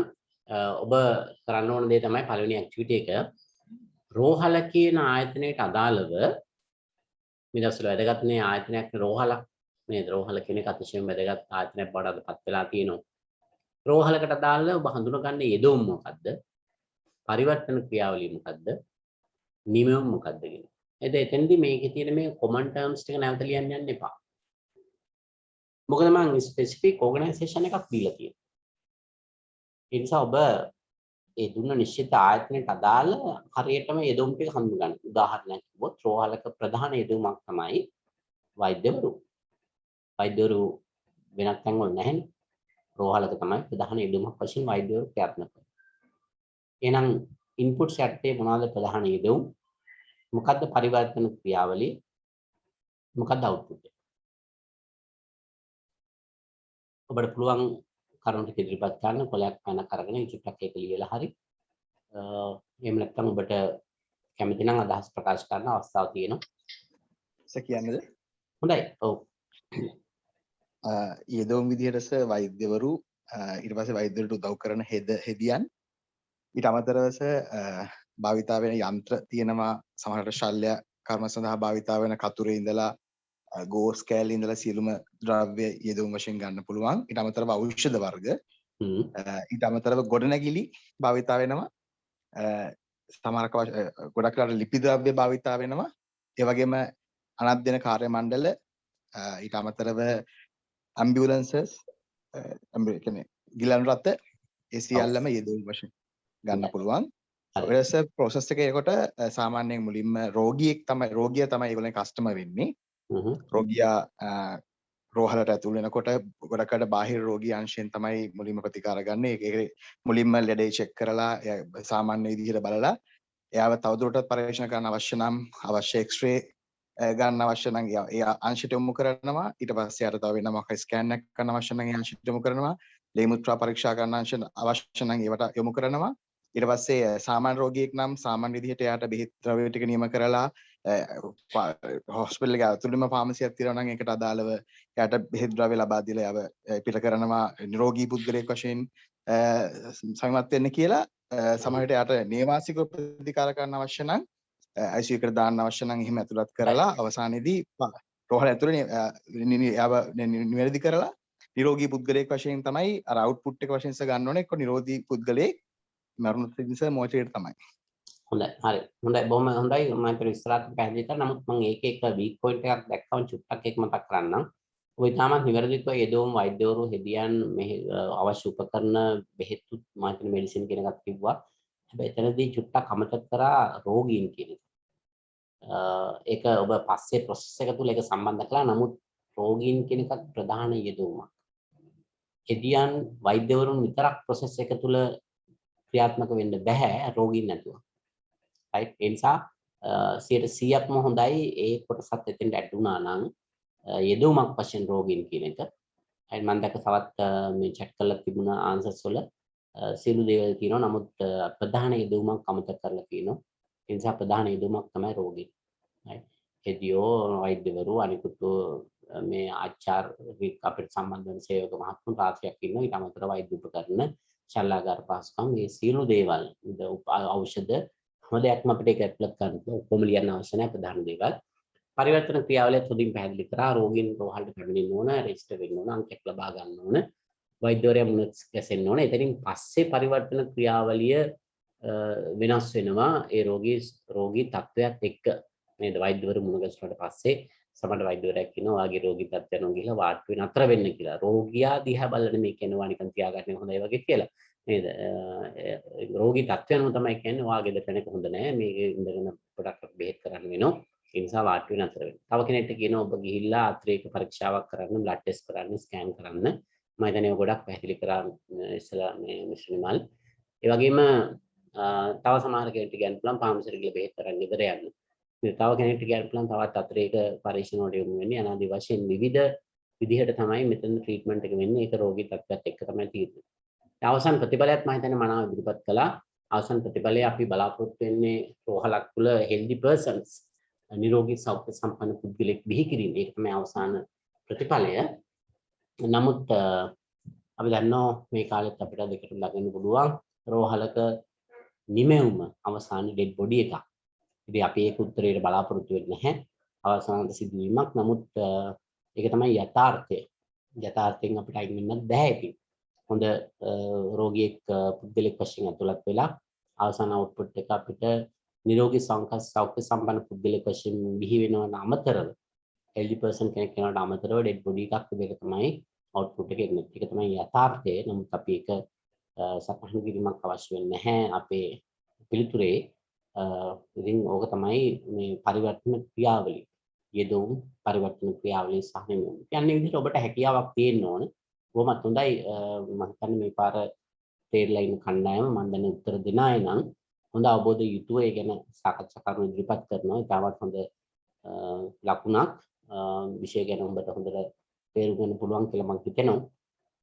then අපි බලමු තවත් උදාහරණයක්. Let's go to another example. If you want to do this class, what are the inputs required? අපි මේ දේශනය කරන්න අවශ්‍ය නම් මොනවද අපිට අවශ්‍ය වෙන යෙදවුම්? වෙනත් කාටරි අවස්ථාව දෙන්න. Anybody like to say that answer? Sir පිළිතුරු දෙන්නද? හොඳයි. දේශනය කරන්න දේශකතුමෙක් ඉන්න ඕනේ. එතකොට දේශනය අහන්න ශිෂ්‍ය ශිෂ්‍යාවන් පිරිසක් ඉන්න ඕනේ.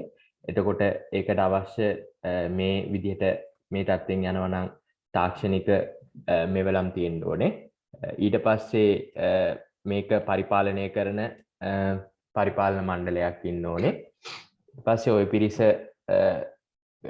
ඉගැන්වීම් ක්‍රියාවලිය, එතකොට විභාග පැවැත්වීම, ඒ වගේ ලකුණු ලබා දීම, ඒ සියලු ක්‍රියාවලීන් ටික වෙලා අවුට්පුට් එකක් විදිහට ඩිප්ලෝමා සහතිකයක් ලත් පුද්ගලයන් එළියට එනවා සහ අසමත් වුණු පිරිසක් එළියට එනවා. හොඳයි. මම හිතන්නේ ඒකත් නිවැරදිව පැහැදිලි කරා. ඒ පිළිබඳව අපි නිදේශනය කරනවා නම් දේශකවරයෙක් අවශ්‍යයි, ශිෂ්‍යයෝ අවශ්‍යයි, non academic staff එකේ සහාය අවශ්‍යයි. ඊට අමතරව මේ virtual platform එකේ අපිට පරිගණක අන්තර්ජාල පහසුකම් විදුලි බලය කම්පියුටර් සර්වර් ගොඩක් මෙතොරතුරු මේවා අවශ්‍ය වෙනවා. අපි එතකොට මේ යෙදුම් මැෂින් භාවිත කරලා අපි පරිවර්තන ක්‍රියාවලිය තුලයි දැන් ඉන්නේ. මම දේශනය කරගෙන යනවා. මම එක්ස්ප්ලেইন කරනවා, ක්වෙස්චන්ස් අහනවා, සමහර අය උත්තර දෙනවා, සමහර අය වෙලා නිදාගෙන ඉන්න පුළුවන්, වෙනත් වැඩක් කරනවා වෙන්න පුළුවන්. ඒක තමයි යථාර්ථය.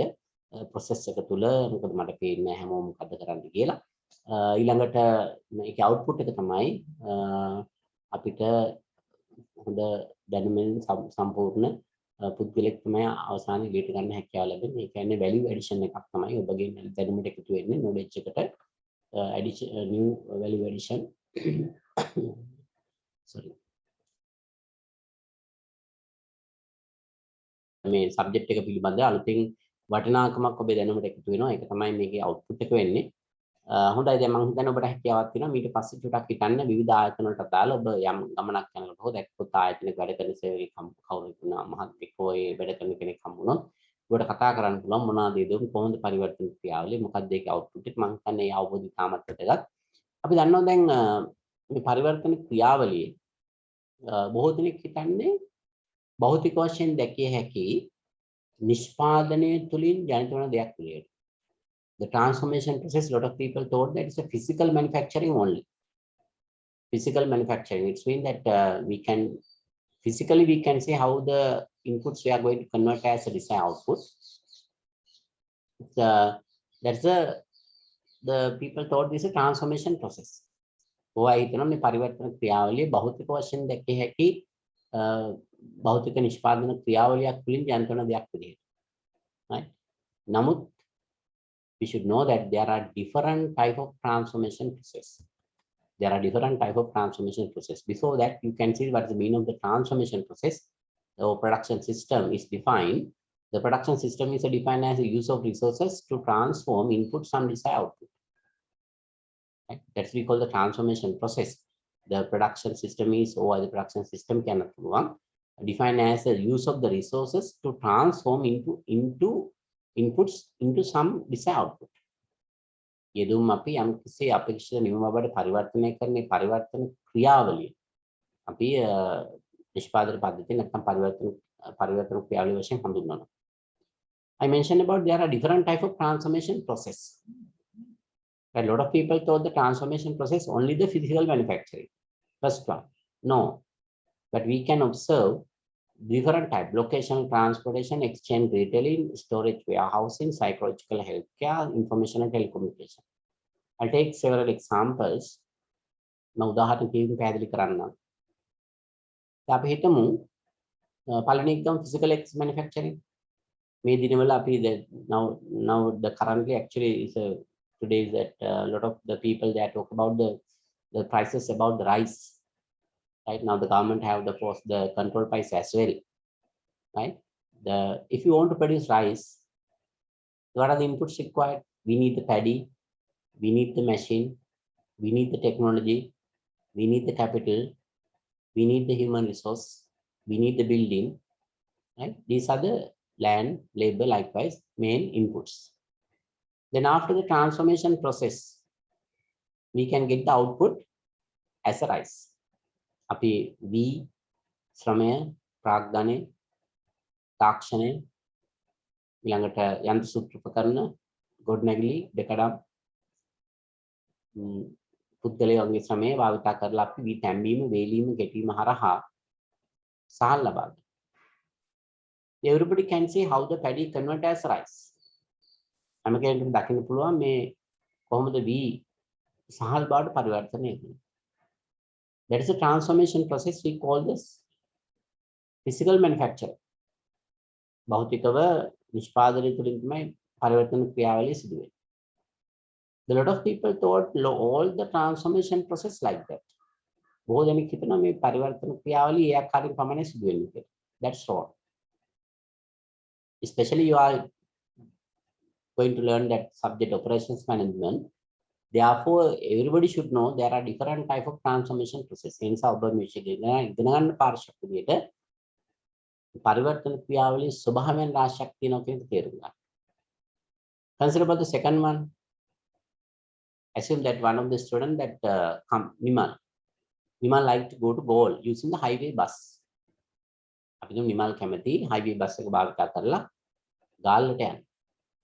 So what are the inputs required? Can you say the answers? What are the inputs required? මොනවද අපිට අවශ්‍ය යෙදුම්? නිමල්ගේ අවශ්‍යතාවයට අදාළ යෙදුම් මොනවද? highway bus එක භාවිත කරලා ගාල්ලට යන්න කැමැත්තක් දක්වනවා. මොනවද අවශ්‍ය යෙදුම්? එයාට ඒ බස් එකට ගෙවන්න මුදල් අවශ්‍යයි. Yes. Yes, we need the bus, we need the conductor, we need the driver, we need the road, we need the money, we need the fuel, we need the Nimal and also rest of passengers also. Ada අනිකුත් මගිනුත් අපිට අවශ්‍යයි. නිමල් විතරක් නෙමෙයි යන්නේ. මම ගත්ත එක පුද්ගලෙක් නිමල් කෙනෙක්. Right. ඒක තමයි යෙදුම්. Then how the process? Nimal and other passengers, they need to go to the particular starting point, assume the Kotta or Homagam, something like that. And they need to get on the bus. They need to get take sheets and they need to buy the tickets and bus starting and going. If they are going inside the bus, then Nimal and other passengers can get some music likewise. Right? එතෙන්දී නිමල් වෙනස් වෙනවද අර වී සහල් බවට පත් වුණා වගේ bus එක ඇතුළේදී?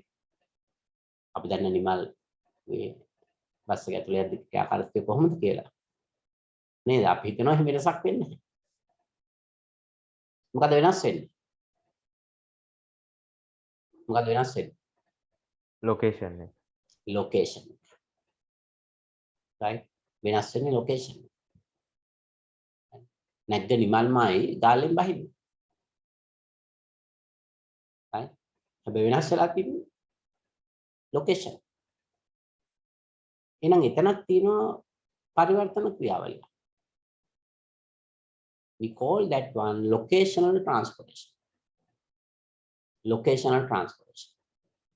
It's another type of transformation process. I already asked from you that what are the inputs required to do this today lecture. That particular example we can include under which category?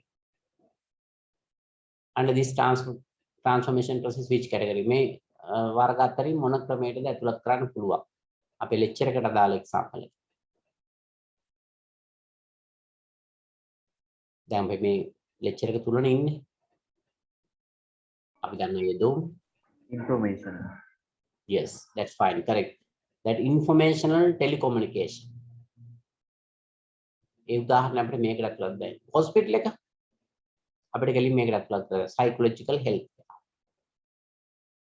එහෙනම් අපිට පැහැදිලි මේ පරිවර්තන ක්‍රියාවලිය කියන එක හැමතිස්සෙම භෞතික වශයෙන් දැක හැකි නිෂ්පාදනයක් වලින් පමණක් නෙමෙයි විවිධ දේවල් වලට දාලා මේ පරිවර්තන ක්‍රියාවලිය කියන එක සිදු වෙනවා.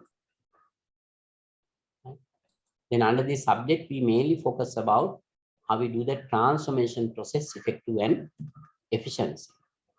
හොඳයි. එතකොට අපි කෑන දුරට අපි සාකච්ඡා කරගෙන ආවා. අපි බලමු තවත් එක ඇක්ටිවිටි එකක් කරන්න. නමුත් මම හිතනවා ඔබට පොඩි විවේකයකුත් අවශ්‍යයි කියලා.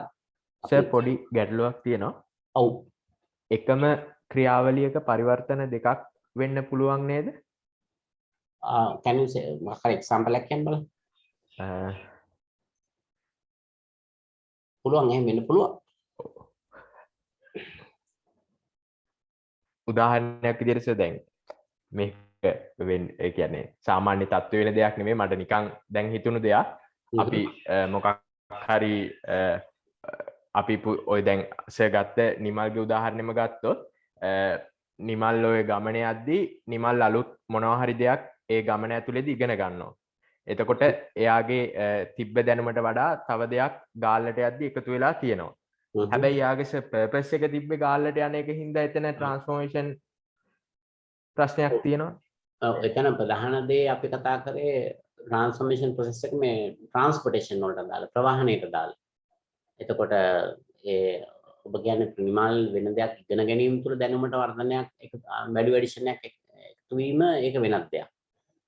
ඒක අපි බලන්න ඕන මොකක්ද එතනදී නිමල් කොහොමද භාවිත කළ යෙදුම් නිමල්ගේ ක්‍රියාකාරීත්වය මොකක්ද ක්‍රියාකාරීත්වය තුළ මොකක්ද නිමල් ලබාගත් ප්‍රතිඵලය ඒ අර ප්‍රධාන කුලකයේ තුළ තවත් එක දෙයක් විදිහට තියෙන්නේ එහෙම ගන්න පුළුවන් නමුත් අපි ප්‍රධාන වශයෙන් අවධානය යොමු කරේ මෙතනදී පරිවර්තන ක්‍රියාවලිය වශයෙන් ප්‍රවාහනය තුලින් තමයි ස්ථානීය උපයෝගීතාවය ඇති කළ කියන කාරණා. චුට්ටක් විතර බලන්න තවත් මේ මොකක් හරි වෙනස් උදාහරණයක් තිබුණොත් අපි කියන කතා කරමු. ඔව් අපි බ්‍රේක් එක ගන්න අපි පැය දෙකකින් තමයි බ්‍රේක් එක ගන්න. 3:00ට බ්‍රේක් එක ගමු. ඊට කලින් අපි යමු තවත් එක ඇක්ටිවිටි එකකට. මේ පරිවර්තන ක්‍රියාවලියෙන් පස්සේ අපි නිමවීමක් ලබා ගන්න. දැන් ඔබ අහපු ප්‍රශ්නෙත් ඒ නිමවීම දෙආකාරක වෙන්න පුළුවන්. නිමල් ගාලට ළඟා වෙනවා. ඒ වගේම නිමල්ට තව දෙයක් දැනුමට යමක් එකතු වෙනවා කියන එක ඒකත් ගන්න පුළුවන්. නමුත් ඒක වෙනම ඒ කියන්නේ පරිවර්තන ක්‍රියාවලියක් ඇතුළේ තවත් පරිවර්තන ක්‍රියාවලියක් ගැන තමයි ඔබ ඒක සඳහන් කළේ. එතකොට මේ නිමවීමේ කොටස් දෙකක් කියලා අපි දන්නවා භාණ්ඩ හා සේවා. එහෙනම් අපි දැනගන්න ඕනේ භාණ්ඩ හා සේවා අතර දැකිය හැකි වෙනස්කම්. එහෙනම් හැමෝම උත්සාහ කරන්න කොලයක් පැනක් අරගෙන කොලේ දෙකට බෙදාගෙන එක පැත්තකට ගන්න භාණ්ඩ අනිත් පැත්තට ගන්න සේවා හැමෝම ලියන්න අඩු කරමින් වෙනස්කම් 5ක්. You should write down at least 5 difference between the goods and services. Everybody use the goods, everybody use the services to satisfy your requirements. Then everybody should know what are the main differences between the goods and services. Okay, let's start now. Okay, sure, right, much better. So බාණ්ඩ ස්පෘශ්‍යයි සේවා අස්පෘශ්‍යයි. tangible intangible. Right, correct. ඊට පස්සේ බාණ්ඩ ගබඩා කරලා තියාගන්න පුළුවන් සේවා ගබඩා කරලා තියාගන්න බෑ. රැස් කරලා තියාගන්න බෑ. බාණ්ඩ සපයන කෙනාගෙන් වෙන් කරලා ගෙනියන්න පුළුවන්. සේවාවක් සපයන කෙනාගෙන් වෙන් කරලා ගෙනියන්න බෑ. බාණ්ඩවල ඒකාකාරී ස්වභාවයක් තියෙනවා. සේවා සපයන කෙනා තන වේලාව ස්ථාන වල වෙනස් වෙනවා. පැහැදිලි හොඳයි. හරි. වාක්‍යවනේ. right, really good. හොඳයි. හැමෝටම හැකියාවක් තියෙන්න ඕනේ මේ විදිහට වෙනස්කම් හඳුනා ගන්න. එහෙනම් මම වැඩි වෙලා ගන්න නැතුව ඒ ගැන සාකච්ඡා කරන්නම්. මෙතන ඔබට පේනවා ඇරෝ එකක් එක පැත්තක තියෙන මොලයික් මැනුෆැක්චරින් ඕගනයිසේෂන් භාණ්ඩයකට නැත්නම් නිෂ්පාදන ආයතනයකට අදාළ කියලා තියෙන. ඒ කියන්නේ භාණ්ඩ සම්බන්ධයෙන් කතා කරන්නේ. මොලයික් සර්විස් ඕගනයිසේෂන් කියන්නේ සේවා සම්බන්ධයෙන් කතා කරන්නේ. අපි ගත්තොත් භාණ්ඩ කියන එකට අදාළව ෆිසිකල් ඩියුරබල්, ඒ කියන්නේ ටැන්ජිබල්, ඉන්ටැන්ජිබල් කියන එක තමයි පළවෙනි එක. භාණ්ඩයක් ස්පර්ශ කළ හැකි, සේවා ස්පර්ශ කරන්න බෑ. පෙරිෂබල් ප්‍රොඩක්ට් කියලා කියනවා. output can be inventory. අපිට output එක කියන්නේ ඒක නිමෙම තොග වශයෙන් ගබඩා කරලා තියන්න පුළුවන් භාණ්ඩ. සේවා ගබඩා කරලා තියන්න බෑ. ඊළඟට තුන්වෙනි කාරණේට සමහර අලුත් එකක් ඔබට වෙන්න පුළුවන්. low customer contact, high customer contact. භාණ්ඩ කියන ඒවා අඩු පාරිභෝගික සම්බන්ධතාවක යුක්තයි. සේවා කියන ඒවා වැඩි පාරිභෝගික සම්බන්ධතාවක යුක්තයි. මම කියන පොඩි පැහැදිලි කිරීමක් කරනවා. එකක් ප්‍රධාන වෙනසක් භාණ්ඩ low customer contact, services high customer contact. ඔබ වෙළඳසැලකට භාණ්ඩයක් මිලදී ගන්න යනවා. ඒ කියන්නේ මිල්ක් පවුඩර් එකක් එක්ක. ඔබ මිලදී ගන්න ගිහිල්ලා සල්ලි දීලා භාණ්ඩෙ මිලදී ගත්තා. ඔබ ගෙදර ආවා. Your involvement time is very less. ඔයාලගේ ඒකට සම්බන්ධ වෙන කාල පරිච්ඡේදය ඉතාමත් අඩුයි.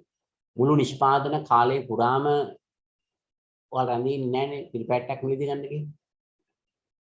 නිෂ්පාදන කරන්නේ මෙහෙ නෙමෙයි. නමුත් මේ මුළු කාලයක් පුරාම රැඳෙන්නේ නැහැ. අපි කරන්නේ සල්ලි දුන්නා වෙළඳසැලේ මිලදී ගන්න. නමුත් සේවාවක් මිලදී ගන්න ගියාපුවම we should stay that maybe long time period. අපි ගොඩක් වැඩි කාලයක් ඉන්න වෙනව නේද?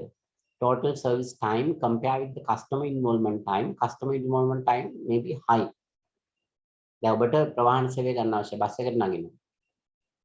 ඔබට ප්‍රවාහන සේවයේ අවශ්‍ය වෙන ඒ දුර ප්‍රමාණය යනකම් බස් එක ඇතුළේ රැඳී ඉන්න බෑ. නැත්නම් කොහොමද සේවාව ගන්න?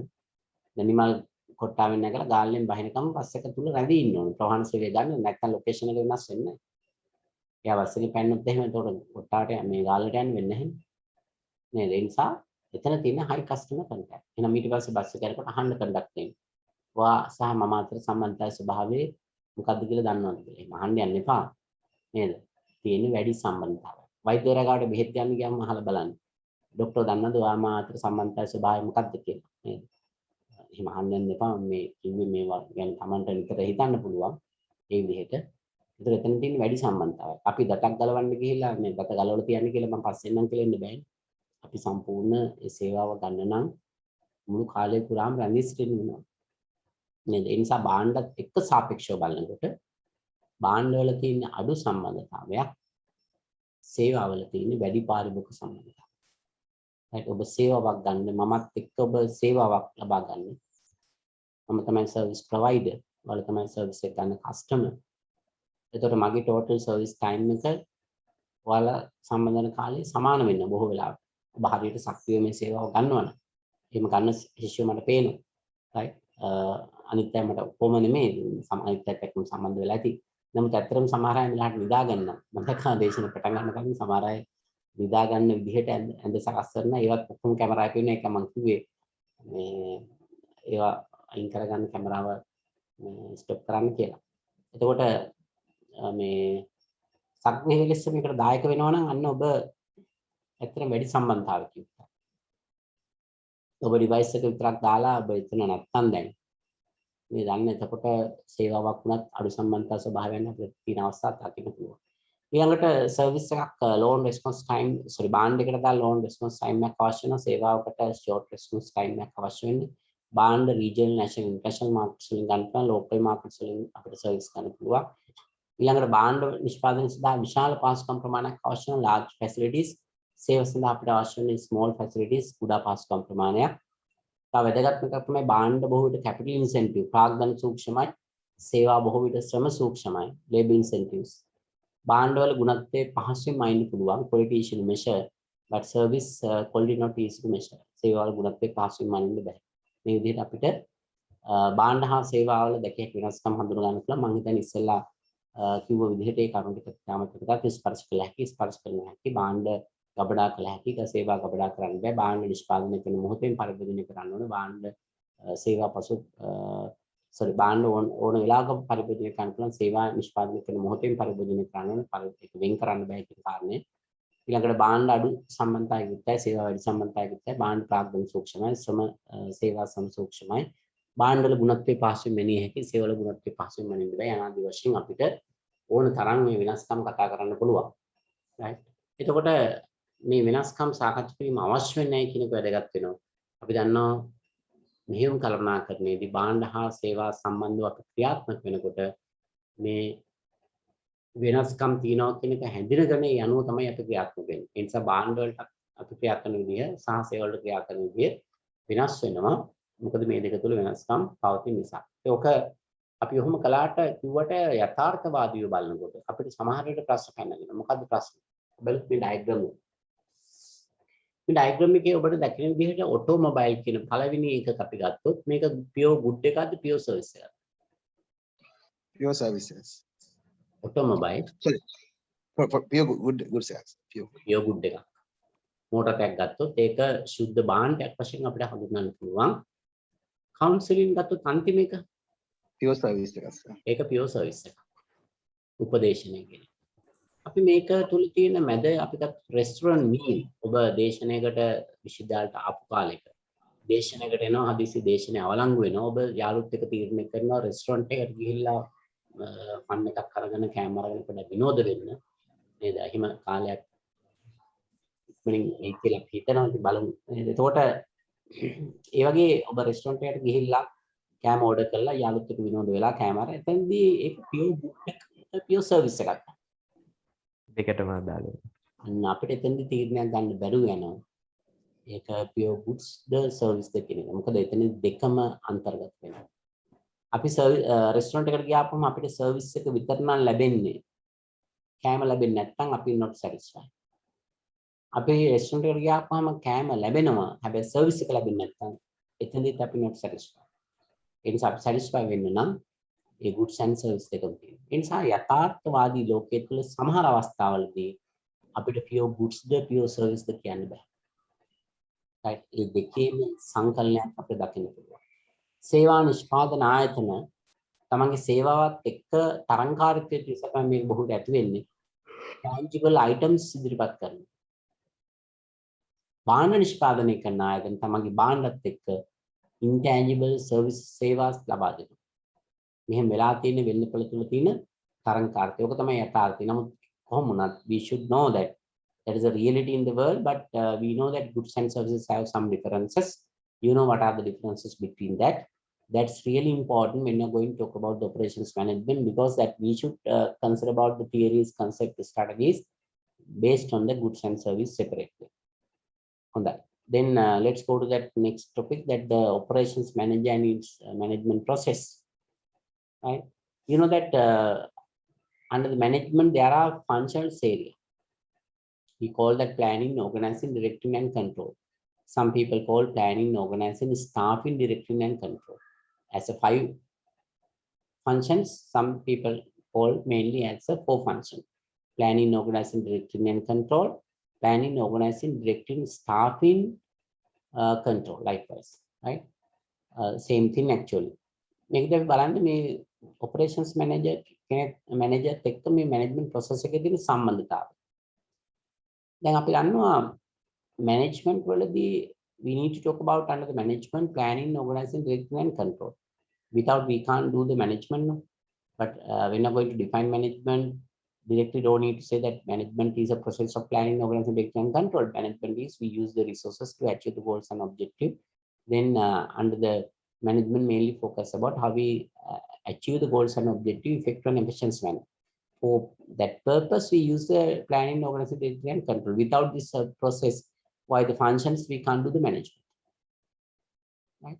Don't manage pure management. We can functions not only for the pure management. These particular functions we can use any other functions, organization functions. This planning, organization, directing, and control we can use under the finance, we can use under the HR, we can use under the marketing also. And also we use these functions under the operations as well. අපි operations management වලදී මතක තියාගන්න අපි සැලසුම් කිරීම කරනවා, සංවිධානය කරනවා, මෙහෙයවීම කරනවා, පාලනය කරනවා. Right? ඒ නිසා operations management වලදී අපි මේ විවිධ ආකාරයට මේ වගේ සැලසුම් කිරීම නැත්නම් මේ කළමනාකරන සිත කෙරෙහි අපි අවධානය යොමු කරනවා. ඒක තමයි යථාර්ථය. මොකද අපිට එහෙම නැතුව කාර්යක්ෂමතාවය සහ ඵලදායීත්වය කියන එක ඇති කරගන්න බෑ. කාර්යක්ෂමතාවය සහ ඵලදායීතාවය කියන එක ඇති කරගන්න බෑ. හුදෙක්ම මේ ෆන්ක්ෂන්ස් ගැන අවධානය. අපි බලමු එහෙනම් operations management වලදී අපි හදන සැලසුම් මොනවාද? planning you can see that capacity, location, product or service, make or buy, layout, projects and scheduling. Under the organizing, degree of centralization, process selection. Under the staffing, hiring and laying off, use of overtime. Not only that, directing, under that, incentive plans, assurance of work orders and job assignment. And under the controlling, inventory, cost, quality, productivity. එතකොට මේකෙදී ස්ටාෆින් කියලා තවත් additional එකක් තිබ්බා. ඔබ දකින්න නැති ඒක සමහර අය මේ ෆන්ක්ෂන්ස් 4ට 5ක් විතර ගන්නවා. සැලසුම් කරනවා, සංවිධානය කරනවා, සුසු පුද්ගලයන් තෝරා ගැනීම, බඳවා ගැනීම යාදී වශයෙන් සමහර අය මේ ස්ටාෆින් එකෙන් කතා කරනවා. ඊට පස්සේ ඩිරෙක්ටිං වලදී ප්‍රධාන වශයෙන් මොටිවේෂන්, ලීඩර්ෂිප්, කමියුනිකේෂන් තමයි කන්සිඩර් කරන්නේ. එහෙනම් අපිට තේරුම් ගන්න පුළුවන් මේ මැනේජ්මන්ට් සිතත් බහැරව අපිට කිසිසේත්ම operations management හෝ marketing හෝ HR හෝ finance management ගැන කතා කරන්න බෑ. ඒ නිසා අපි මේ කතා කරන operations management සහ කළමනාකරන ක්‍රියාවලිය අතර මනා සම්බන්ධයක් තියෙනවා කියන කාරණා. හොඳයි අපි එහෙනම් ඊළඟට කතා කරනවා the operation functions and its environment. මම හිතන්නේ මේ ගැන I earlier explained about that. I asked one question, which function is the most important? Right? අපි කතා කළා කලින්ම වඩාත් වැදගත් සිතේ මොකක්ද කියන ව්‍යාපාරික සිතේ. එතෙන්දී අපි හඳුනාගත්ත ප්‍රධාන කෝ එක වෙන්නේ factory නැත්නම් operations කියන එක. The rest of the other functions area around that. Operations එක base කරගෙන තමයි marketing, customer services, distribution, logistics, personal mean HRM, purchase, finance, research and development මේ ඔක්කොම රඳාපවතින. නේද? product එකක් නැත්නම් භාණ්ඩයක් හෝ සේවාවක් හදන්න නැතුව marketing තිබිලා වැඩක් නැහැ. Right? But we should know that operations and the marketing have a good relationship. If the operations manager want to design new product, first we should get the idea from the marketing manager. We can ask from the marketing manager which type of goods required to the customer. That marketing manager want to give ideas, right? Therefore, when you're going to start the operation activities, we have some relationship between that, some functions area. Then after we produce the goods and service under the operations, we are going to the market to sell, right? Then we ask the marketing department, okay, we already produced, please sell in the market, right? Therefore, starting and ending both, we have good relationship between each functional area. But I want to explain what is මේ සියලුම සිත එක බලනකොට මෙහෙම සිතේ තමයි වඩා හොයක වෙන්නේ. ඊට සමගාමීව අනිකුත් සිත පවතිනවා කියන කාරණේ. එතකොට මේ diagram එක ඔබට යොදා ගන්න පුළුවන්. Which function is most important කියන ඉස්සෙල්ලා මම පැහැදිලි කර කාරණේක දාලා තවදුරටත් ඒ පිළිතුර සනාථ කිරීම සඳහා. හොඳයි අපි ළඟට මාතෘකා අවසන් කොටසට යමු. Historical development of the operations management. Operations management අද තියෙන තත්ත්වය දක්වා කොහොමද වර්ධනය වුනේ? ඓතිහාසික විකාශනය, සංකාරය කළමනාකරන විෂයේ ඓතිහාසික විකාශනය, historical development of operations management. බොහෝ විෂයන් වලට විකාශනය ගැන කතා කරනකොට මේක ඇත්තටම මම තව දෙයක් කියන්න කැමතියි. කිසි විටකවත් ඔබගේ විභාග අවශ්‍යතාවය සඳහා ප්‍රශ්නයක් යොමු කරන්න බලාපොරොත්තු වෙන්නේ නැහැ මේ කොටස යටතේ. දැන් මේ කොටස යටතේ ඔබගේ දැනගැනීම සඳහා කරුණු සාකච්ඡා කරන්නේ. ඒ නිසා ඉගෙන ඔබ වෙන්න එපා. විභාගය අහන්නේ කොහොමද historical development එක උනේ කියන එක.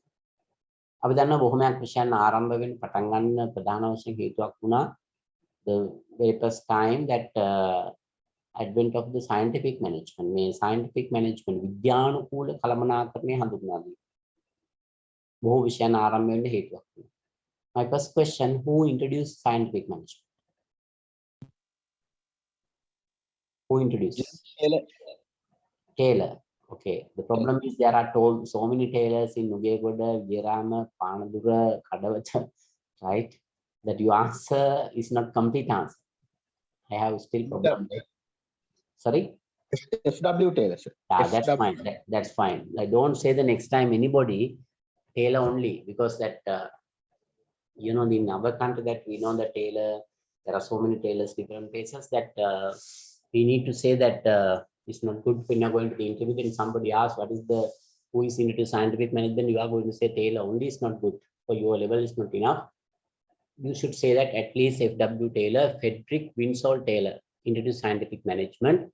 That is one of the main point, the start operations management actually. Not only that, there are so many subjects starting point, the scientific management. Then after that, that moving assembly line. For the operations purpose, නිෂ්පාදන කාර්ය සඳහා මේ assembly line ක්‍රමය භාවිත කරන ලෝකෙ පෙළඹෙන එකලස් පෙළි ක්‍රමය ද්‍රව්‍ය කොටස් උපාංග එකතු වෙමින් අවසන් නිෂ්පාදනයේ බිහි වෙන ක්‍රමවේදයකට ලෝකේ ප්‍රවේශ වෙනවා. ඒකත් මේ මෙහෙම කළමනාකරන විෂය වර්ධනය වෙන්න හේතු එක සම්දිස්ථානයක්. Then Hawthorne studies of the workers motivation, Hawthorne experiment එක අප කවුරුත් දන්නවා මේ Hawthorne experiment එක විශාල වශයෙන්ම සේවක අභිප්‍රේරණය ඇතිවීම සඳහා වැදගත් කාරණය. When you're going to do the work and have a good work, the lighting system and the maybe ventilation system is highly affected the worker motivation. Experiment එකක් වලින් තමයි ඒක හඳුනාගත්තේ. ඒකත් බලපෑමක් කළා. මේ දෙකම සේවක අභිප්‍රේරණය වර්ධනය වීම සඳහා ඒකත් මේ විෂය වර්ධනයේ හේතු වෙච්ච කාරණයක්. Then operation research. You know that operation research is another subject, right? That particular subject initiate 1940 because of the Second World War. අපි සිංහලෙන් කියන්නේ සංකාරය පර්යේෂණ, right? Operation research. සංකාර පර්යේෂණ කියන එක පටන් ගන්න 1940 දෙවන ලෝක යුද්ධේ, විශේෂයෙන්ම එංගලන්තයේ. එංගලන්තයේ ප්‍රශ්නයක් තිබුණා කොහොමද සීමිත සම්පත් වලින් සතුරන්ට පහර දෙලා යුද්ධ ජයග්‍රහණය කරන්නේ. ඒ නිසා රට පාලනය කළ බලධාරීන් කල්පනා කළා මේ සීමිත සම්පත් වලින් සතුරන්ට පහර දෙලා රට යුද්ධෙන් ජයග්‍රහණය සඳහා යොමු කරවීම සඳහා රට පාලනය කළ පුද්ගලයෝ හමුදාවල ප්‍රධානීන් කණ්ඩායම් කරලා යට කාර්යයක් පැවරුවා. හඳුනා ගන්න කියලා මොනවාද මේ යුද්ධයේ ජයග්‍රහණය සඳහා භාවිත කළ හැකි ශිල්ප ක්‍රම කියලා. Because of that, the military operations, say military කාර්යක්‍රම වල ප්‍රතිඵලයක් වශයෙන් ඒ හඳුනාගත්ත different type of techniques. we call linear programming, transportation, assignment model, network model, dynamic programming, simulation, and decision tree, decision theory, game theory, queen theory. Likewise, there are so many techniques they identify. याला हඳුනගන්නවා අපි මම සිංහලෙන් කොත් ඒකජ ප්‍රකරණ ප්‍රවාහන ආකෘති තවරුම ආකෘති විදම්බනය නැත්නම් සිමුලේෂන් ජාල සරහන විශ්ලේෂණය ගතික ප්‍රකමන waiting line ක්‍රීඩා න්‍යාය තීරණ ගස වගේ ශිල්පකම රාශියක් හඳුනගන්නවා. මේවා ඇප්ලයි කරන යුද්ධෙට යුද්ධ ජයග්‍රහණය කරනවා. යුද්ධ ජයග්‍රහණයෙන් කරයින් පස්සේ එංගලන්තයේ පාලනය කළ පුද්ගලයෝ කල්පනා කළා යුද්ධ ජයග්‍රහණයෙන් පස්සේ විශාල ආර්ථික පරිහානියක් වෙලා තියෙනවා රටට. මේ ආර්ථික පරිහානිය තත්ත්වයෙන් නැවත රට ගොඩගන්නේ කොහොමද? අවාසනාවට අපේ වගේ රටක් යුද්ධ ජයග්‍රහණයෙන් පස්සේ එච්චර දුරට කල්පනා කළේ නැහැ. මේ ඒ නිසා එංගලන්තයේ බලධාරීන් මොකද කරේ? යුද්ධය සඳහා කැපවෙච්ච හමුදා නිලධාරීන්ට තව කාර්යයක් පැවරුවා. රට ආර්ථිකමය වශයෙන් සමෘද්ධිමත් කිරීම සඳහා වැඩසටහන් ගොඩනගන්න කියලා. ඒකේ ප්‍රතිඵලයක් විදිහට එයාලට හැකියාවක් ලැබුණා මේ ශිල්පකම ආර්ථිකමය අභිවෘද්ධිය සඳහා යොදාගෙන ඒ තුලින් රට ආර්ථිකමය වශයෙන් සමෘද්ධිමත් කරන්න. මේ වෙනකොට ඇමරිකාව පවා අවධානය යොමු කළ තිබා මේ ශිල්පකම කෙරෙහි. ඇමරිකාවත් යුද්ධමය කාරණා සඳහා මේ එංගලන්තේ භාවිත කර ශිල්පකම යොදාගත්තා. ඊට පස්සේ කැනඩාව, ප්‍රංශය, ජර්මනිය මේ සියලු රටවල් මේවා ගැන අවධානය යොමු කළා. මේකේ තියෙන වැදගත්කම නිසා 1952 එංගලන්තයේ ලෝකයේ පළවෙනි වරට සංඛාර පරීක්ෂණ සමාජයක් පිටව ගන්නවා. ඊට පස්සේ ඇමරිකාව, ප්‍රංශය, ජර්මනිය, කැනඩාව සියලුම රටවල් ඒකාබද්ධව 1967 දී Federation of Operation Research කියන එක පිටව ගන්නවා. එතනින් පස්සේ තමයි උසස් අධ්‍යාපන ආයතන වලට මේක විෂයක් වශයෙන් උගන්වන්න තීරණය කළේ. ඒතර මේ විෂය ඔපරේෂන් රිසර්ච් කියන නම හැදෙන්න හේතුවත් යුද්ධය. අපි දන්නේ යුද්ධය සඳහා භාවිත කරන නමක් තමයි ඔපරේෂන්ස්. මේ විෂය තුල අන්තර්ගත ශිල්පකම යොදාගන්නේ ප්‍රශස්ත තීරණ ගන්න. අපි කියනවා ඩිසිෂන් මේකින්. මේ තුල linear programming, transportation, assignment, network model, dynamic programming, integer linear programming, goal programming, simulation, decision tree, game theory. Likewise, there are so many techniques we can use to get the optimal decision. ඒතර මෙහෙයුම් කළමනාකරන operations management වල විවිධ ගැටළු ප්‍රශ්න සම්බන්ධයෙන් තීරණ ගන්න මේ ශිල්පකම් භාවිත කරනවා. උදාහරණයක් when you are going to develop the production plan, we can use a linear programming. When you are going to make the order scheduling, we can use the Hungarian method, assignment model. Likewise, when you are going to take the location decision, we can use a transportation model. අපි operation research වල තියෙන ශිල්පකම මෙහෙයුම් කළමනාකරණයේදී ප්‍රශස්ත තීරණ ගන්න භාවිත කරනවා. අන්න ඒ නිසා තමයි මේ operation research ඉවහල්ුනේ මෙහෙයුම් කළමනාකරණය කියන එක දියුණු වෙන්නේ. මතක තියාගන්න මෙහෙයුම් කළමනාකරණය තමයි ප්‍රධාන විෂය වෙන්නේ. ඒකට උපකාරක සේවාවක් තමයි operation research හරහා ලැබෙන්නේ. ඊළඟට operations management identify කරගන්න වෙනම separate field එකක් විදිහට තවත් එක සම්දිස්ථානයක් මම කෙටියෙන් කියන්නම්. Then next stage is computer and MRP application. Sorry. Next one is computer and MRP application. පරිගණක තාක්ෂණය ලෝට හඳුනා ගැනීම ප්‍රධාන වශයෙන් බලපෑමක් කළා මේ මෙහෙයුම් කළමනාකරණයේ වැඩි දියුණු වෙන්න. Under the operations management, when you're going to make the MRP plan, the computer applications is very important. අපිට මේ MRP සැලසුමක් වගේ දෙයක් එහෙම හදන්න බෑ පරිගණක තාක්ෂණය නැතුව. MRP කියන්නේ ද්‍රව්‍ය අවශ්‍යතා සැලසුම. යම් භාණ්ඩයක් හදන්න අවශ්‍ය ද්‍රව්‍ය කොටස් උපාංග කීයක් අවශ්‍යද, කොච්චර අවශ්‍ය, කවදාද අවශ්‍ය, කවදද ඇනුම් කළ යුත්තේ කියන සියලු ප්‍රශ්න වලට උත්තර ලැබෙනවා MRP සැලසුමක් කරා. ඔබ දන්නවනම් මෝටර් එකක් හදන්න අවම වශයෙන් at least 34,000 parts and components required. එක මෝටර් එකකට අඩුතරමින් කොටස් ද්‍රව්‍ය උපාංග 34000කට වැඩිය අවශ්‍ය වෙනවා. අපිට පුළුවන් ද එකවරකදී ෆයිල් 34000ක් අප්ඩේට් කරන්න මිනිස්සු මේ භාවිත කරලා. බැරි නැහැ. අති විශාල වියදමක් යයි.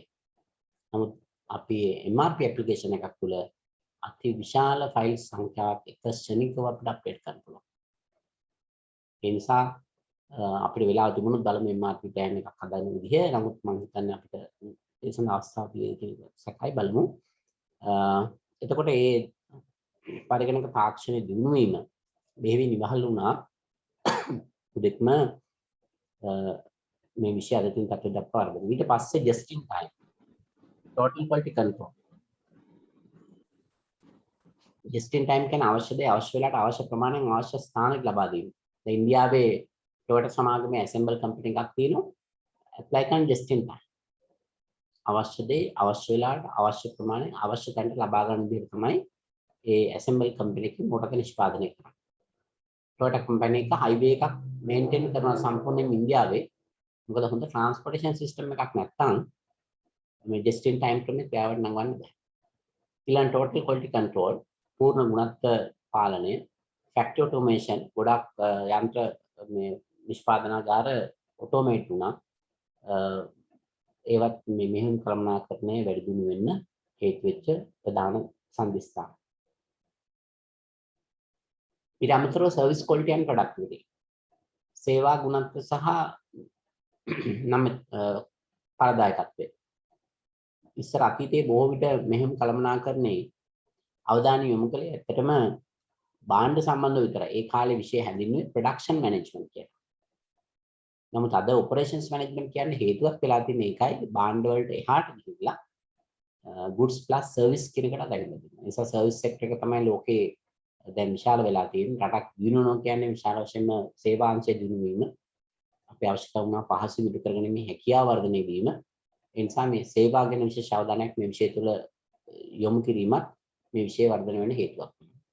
ඒ වගේම e-commerce using the internet and world wide web මේ තොරතුරු තාක්ෂණය දිනුවත් මෙහිමින් බලපෑමක් කළා විෂය මේ දෙක පැත්ත දක්වා වර්ධනය වෙනවා. මොකද e-commerce කියලා කියන්නේ? විද්‍යුත් වාණිජ්‍ය කියලා කියන සිංහලෙන්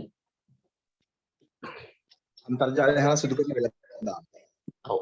e-commerce කියලා කියන්නේ ඇත්තටම නිශ්චිත පරිගණකයක් ඩෙස්ක්ටොප් එකක් වගේ අපි භාවිතා කරලා නිශ්චිත තැනක තියෙන පරිගණකකින් අන්තර්ජාලයට සම්බන්ධව ඕනෑම ගණන්දිනුවක් කරන්න තියෙන හැකියාව. buying selling share market ඕනම දෙයක්. right අදත් අපි මේ විද්‍යුත් වාණිජ්‍ය තුළ තමයි මේ කොරෝනා පීරියඩ් එක තුළ අපි අවශ්‍යතාව බොහොමයක් අපිට කරගන්නේ නේද? ඒක මම හිතන්නේ විශාල පිටුවහලක් වුණා.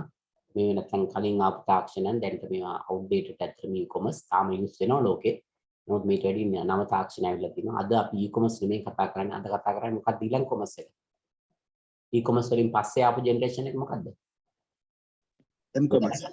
m-commerce හොඳයි වඩාත් හොඳයි. mobile commerce. mobile commerce කියන්නේ ඔබට ඕනම තැනක ඉඳලා අන්තර්ජාලයට සම්බන්ධ ඕනම ගණන්දිනුවක් කරන්න තියෙන හැකියාව mobile commerce. ඔබගේ ස්මාර්ට්ෆෝන් එක ගත්තොත් ඒක mobile devices එකක්. ඒ තුල web connection එක තියෙනවා wireless application protocol. ඔයාලට ඕන වෙලාවක ශනිකව ඉන්ටර්නෙට් එකට සම්බන්ධ වෙන්න පුළුවන්. කරලා ඕනම ගණන්දිනුවක් transaction එකක් පෝර්ට්ලයක් වෙන් කරගන්න, එයා ටිකට් එකක් නදී ගන්න, share market activities ඕන දෙයකට banking activities හැම දෙයක්ම කරන්න පුළුවන්. ඒක e-commerce වලින් පස්සේ ආපු generation එක නැත්නම් වැඩි දියුණු අවස්ථාවක් විතර සලකන්නේ m-commerce. නමුත් අද ලෝකයේ තුන්වෙනි පියහට ගිහිල්ලා තියෙනවා. මොකද ඊළඟ commerce? දන්නවද? e-commerce, m-commerce latest commerce එක මොකක්ද? ඔබ young generation එක මම හිතනවා IT ත් එක්ක නිරන්තරයෙන්ම ගැටෙන අය නිසා මේවා ගැන අවබෝධයක් තියෙනවා කියලා. හොඳයි කාලේ ගන්න නිසා මම කියන්නම් e-commerce, television commerce, television technology plus internet. අද තියෙනවා smart TV. smart TV එකක් හරියට කම්පියුටරයක් හා සමානයි. ඔබට smart TV එක තුල transaction අර අනිත් devices වලට වැඩිය හොඳ visually sound system එකක් තුල අපිට කරන්න හැකියාව තියෙනවා. එතකොට මේ e-commerce, m-commerce සහ e-commerce කියන තත්ත්වය දක්වා මේක වර්ධනය වෙලා තියෙනවා. බොහෝ විට මේ e-banking උපකරණයක් විදියට banking, television banking කියන එකට ලෝකේ වැඩි ලෙස ව්‍යාප්ත වෙලා භාවිතා වෙනවා.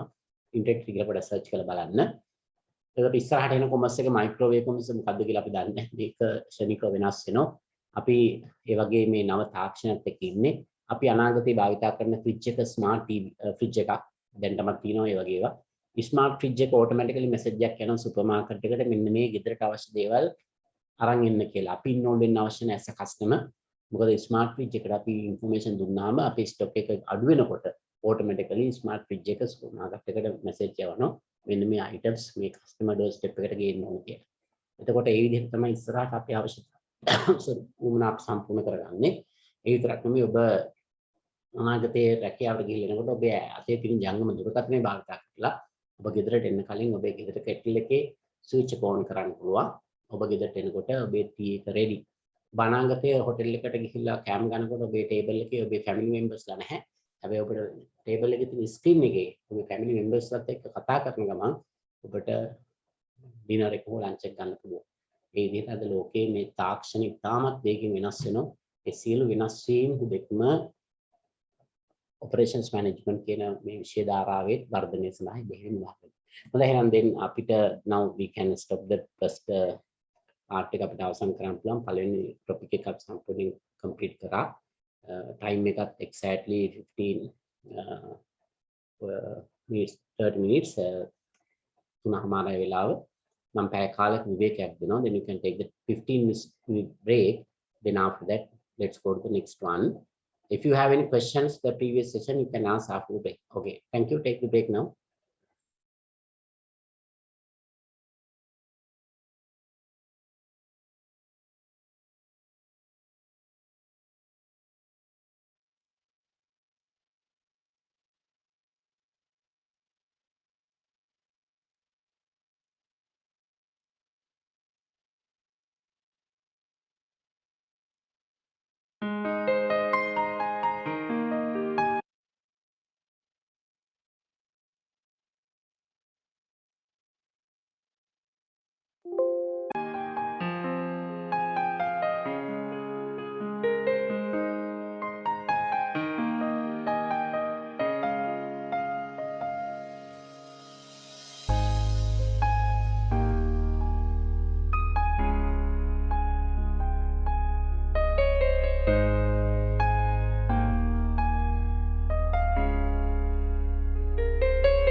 අපි නැවතත් ආරම්භ කරමු.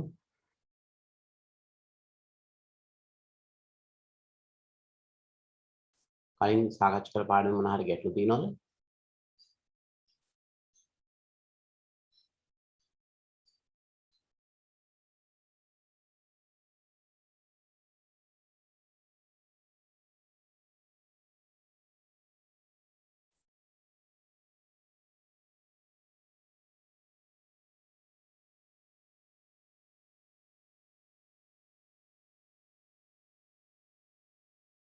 සාකච්ඡා කළ පළවෙනි පාඩමට දාලා ගැටලු තියෙනවද? දැන් සමග ඒ ක්‍රමවේදය කොහොමද දැන් කරගෙන යන විදිහ ස්පීඩ් එක ලැන්ග්වේජ් එක කරන මොන හරි තියෙනවා නම් අපිට වෙනසක් කරන්න පුළුවන්. මම හිතනවා සර් ඔය කියන නේද හැමෝටම කාගේවත් එහෙම විරෝධයක් දැක්කලා නැහැ දැන්. හොඳයි හරි right thank you. ඕනනම් සිංහල අඩු කරලා ඉංග්‍රීසි වලට යන්නත් පුළුවන්. එහෙම නැත්නම් මේ විදිහට කමක් නැහැ. එහෙම හොඳයි සර්. හොඳයි අපි එන යමු දෙවන මාතෘකාවට. අපි පළවෙනි මාතෘකාවේ කතා කළේ operations management introduction එක. What is operations management? What are the different type of transformation process? What are the difference between the goods and services? Where the operation function in organization chart and which function is most important? And we talk about historical development of the operation management. Okay, now today the second topic, operation strategy and completeness. අපි කියනවා සිංහලෙන් මෙහෙයුම් උපාය මාර්ග සහ තරඟකාරීත්වය. Operational strategy and completeness. මෙහෙයුම් උපාය මාර්ග සහ තරඟකාරීත්වය. මුලින්ම අපි බලමු. First we can consider about what are the content under this particular topic. We should talk about how to convert the overall strategy as operational strategy. You can see overall strategy, operation decisions, competitive dimensions, order winner and order qualifier concept, and productivity as a measure of the completeness. අපි කතා කරනවා කොහොමද මෙහෙයුම් උපාය මාර්ග ගොඩනගන්නේ, සමස්ත උපාය මාර්ග මෙහෙයුම් උපාය මාර්ග බවට පරිවර්තනය වීම කියන එක, operations decisions මෙහෙයුම් තීරණ, competitive dimensions ප්‍රධාන වශයෙන් අපි තරඟකාරී පැතිකඩ කියලා කියනවා. තරංකාරී ප්‍රමුඛතා කියන්න පුළුවන්. ප්‍රධාන පැතිකඩ හතරක් ගැන මම කතා කරනවා. පිරිවැය ගුණත්වය බෙදා හැරීම වේගය සහ නම්‍යතාවය කියලා. order winners, qualifying order winners, සුසුකම් ලද්දා දිනුම් කරුවා කියලා සංකල්පයක් තියෙනවා. අපි කතා කරනවා කොහොමද මේ සංකල්පය උදෙක්ම සම්බන්ධ වෙන්නේ operational strategy එක්ක කියන එක. ඊළඟට productivity as a measure of completeness. productivity කියන එක අපි common measure එකක් විදිහට use කරනවා. මෙහෙම කල්පනාකරණයේ සාර්ථකත්වයේ මනිනමින්ම වශයෙන් we are going to calculate the three ratios, total productivity, partial measurements and multi-factor ratios. We should talk about what are the factors affect productivity and how to improve the productivity. What are the steps we need to follow? ඔය ටික තමයි අපි දෙවෙනි topic එක විදිහට සාකච්ඡා කරන්නේ. මේක කලින් චුට්ටක් බලමු අපි මොකද්ද strategy එකක් කියන්නේ. strategy එකක් කියන්නේ මොකද්ද කියන්නේ? Everybody, you know that strategy is very, very important for the different purpose, not only operation, not only marketing, not only finance, not only HR, in any area we can use the strategy. As a student, you can also use some strategy. We know that we have the physical class, your attendance requirement should be 80%. Then we know that some students use a strategy. Right, they are going to sign in front of others' name to satisfy their attendance requirement. As a lecturer, we know that the student sometimes every day difficult to count number of signature and the number of heads, right? But we ask to sign only for the in front of your name, but we know that the student they are going to sign in front of the others' name, right? They use some strategy to satisfy the attendance requirement. Legal is not allow, actually. You can't sign for others as an agent for the different tasks. Only few, right? You can't sign in front of other name if somebody is going to get married. You can't be an agent. කවුරු හරි කෙනෙක් විවාහ විසුමක් අත්ලත් කරගන්න යනකොට ඔයාට බෑ මම එයා වෙනුවෙන් නියෝජිතෙක් විදිහට අස්සම් කරන්නම් කියලා එයා වෙනුවට අස්සම් කරා. විවාහ වෙන දෙපාර්ශ්වෙම අස්සම් කරනවා. ඒවා නියුක්තිය පත් කරන්න බෑ. එහෙම පුළුවන් නම් ඕන තරම් නියෝජිත වෙන්න. right? අපි ඔයාලා දෙන්න විවාහ වෙන්න මම අස්සම් කරන්නම් කියලා. හැබැයි පව පැටෝනි හරහා සමහර දේවල් කරතයි. නේද? ඔබට වෙනත් කෙනෙක්ගේ චෙක් පත්‍රයක් අස්සම් කරන්න පුළුවන් නියෝජිතෙක් විදිහට. හැබැයි පව පැටෝනි හරහා. But anyway, that I want to explain what is the meaning of the strategy. I'll take one example under the subject marketing management. I earlier saw that one student mentioned about so marketing is a really good subject. That's the main subject. Okay, therefore I'll take one example under the marketing. You know, four pieces. P hasarak ken marketing wala. Product, price, place, promotion. Product, price, place, promotion. You know that everybody, I'm sure that for the services, another 3 pieces, altogether 7 pieces. I like to consider about the one of the piece price. Under the P price, we are going to talk about what are the pricing method. I don't like to ask from you that. I know that you already know what are the pricing method, and you should know what are the pricing strategies. What are the pricing strategies? Okay, very simple example I like to use in practical example to explain the term strategy, right? When I'm going to buy the shoes, DSI or the Bata, how the price is marked? 499, 799, 1,299, 3,099. You can observe that they mark the price likewise. Right, the price may be assumed instead of the 799, they can say 800, but they mark the price purposely 799. You are going to buy the shoes with your mother. If the price said 799, mother said it's cheap, no, 700, something like that. If the price said 800, the mother going to say maybe it's expensive, no, 800 is not expensive, it's expensive. But 799 is 800, both are the same, no? The 10 cents not value in nowadays is no any value, right? At least 1 rupee also no value. Now the inflation, the exchange rate, right? Therefore, the mark, you can observe that prices is say as a last digit 99. That's one of the strategy. You know what's the strategy name? How we call that? Psychological pricing. Yes, that's fine, correct. That's we call the psychological pricing strategy. Psychological pricing strategy. Right? Psychologically, this give the message for our head. The price may be 709, something like that. Actually, we are going to pay 800. That's a strategy. Why I use that example, so you should get the idea.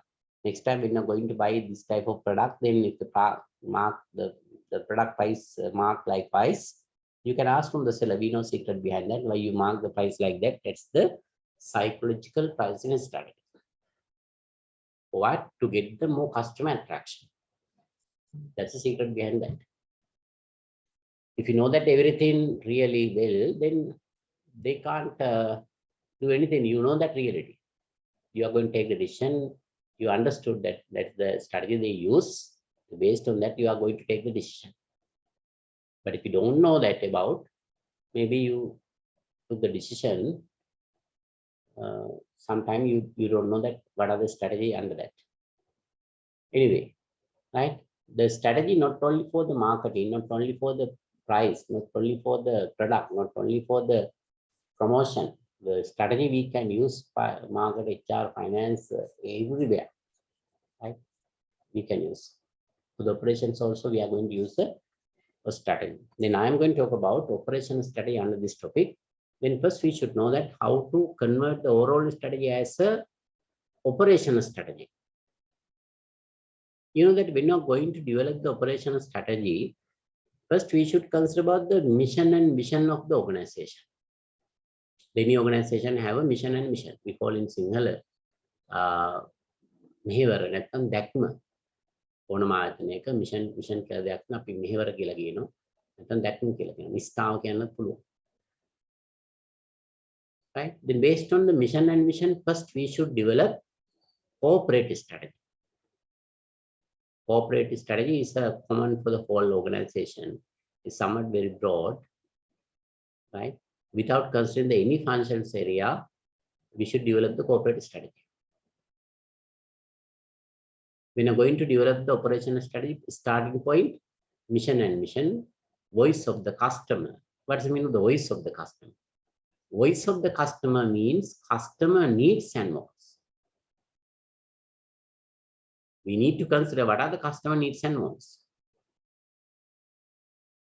And also that simultaneously, we should consider about the other side, you can see voice of the business. Voice of the business means organization strength, their capabilities, capital is 10, technology, labor force, likewise. Based on the mission and vision, voice of the customer, voice of the business, they need to make corporate strategy first. They should develop corporate strategy first, right? Corporate strategy. After they develop the corporate strategy, they need to go to the functions area strategy. Then I am going to talk about operational strategy mainly. I don't like to consider about the rest of other marketing or financial or HRM. We consider about the operational strategy. What is the strategy? Strategy means decision. The strategy is not the intangible output. It's a decision. We should take how we are going to do that particular task. How we are going to take the decision, strategic level, tactical level, and planning and control level. We should take the decision, consider the different levels. Here I put several examples to get some idea. Strategic, how will the product be made? Where do we locate the facility? How much capacity do we need? Don't remember that everything, just get the idea about strategic level. Right? Tactical level, how we efficiently schedule material and labor. How many workers we need? When do we need them? Should we work overtime or put a second shift? Operational and planning control level, what jobs do we work on today or this week? Who do we assign to what tasks? Likewise. You know that the strategy means we are going to take the decision, the different levels, strategic, tactical, and operational.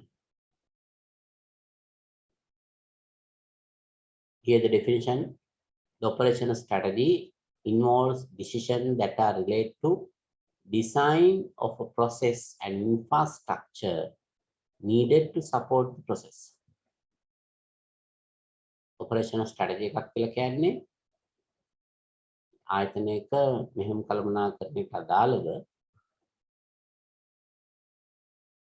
නිෂ්පාදන නිර්මාණය කිරීමේ ක්‍රියාවලිය එහෙම නැත්නම් යටිතල පහසුකම් නිගදාලව ගනු ලබන තීරණ. It involves decision that relate to design of a process and infrastructure needed to support the process. අපි තීරණ ගන්න ඕන කොහොමද ක්‍රියාවලිය තෝරගන්නේ? කොහොමද ධාරිතා සැලසුම හදන්නේ? කොහොමද layout plan එකක් හදන්නේ?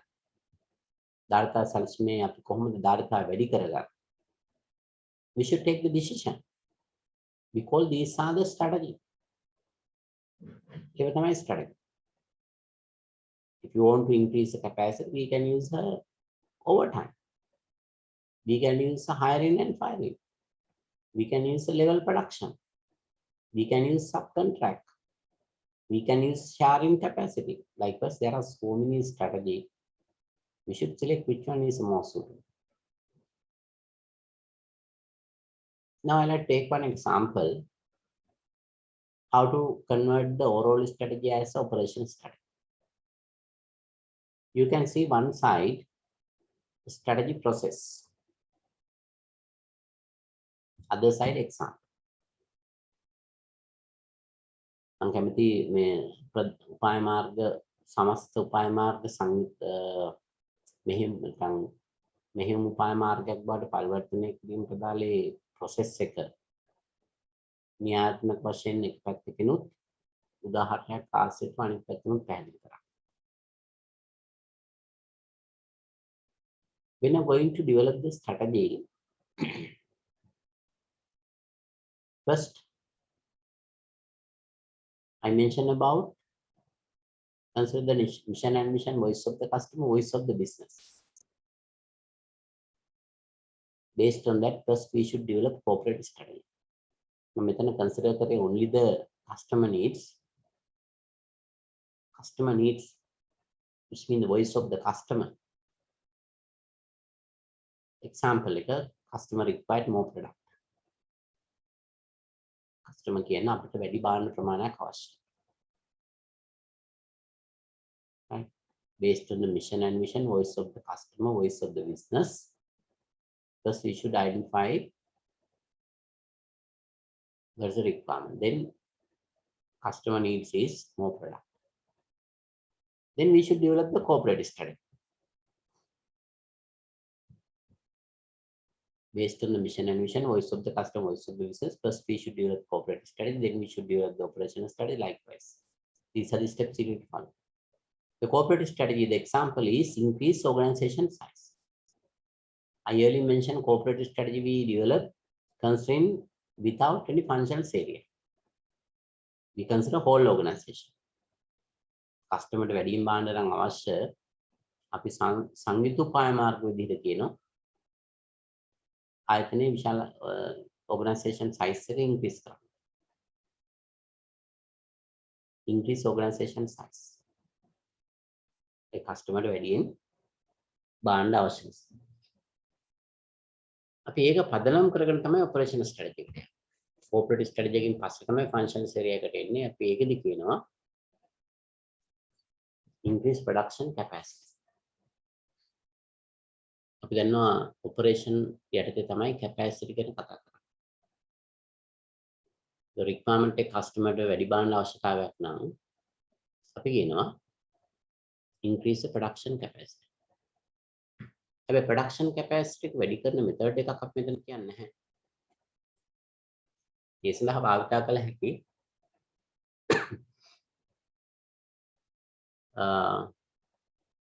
විවිධ දේවල් තියෙනවා. I got one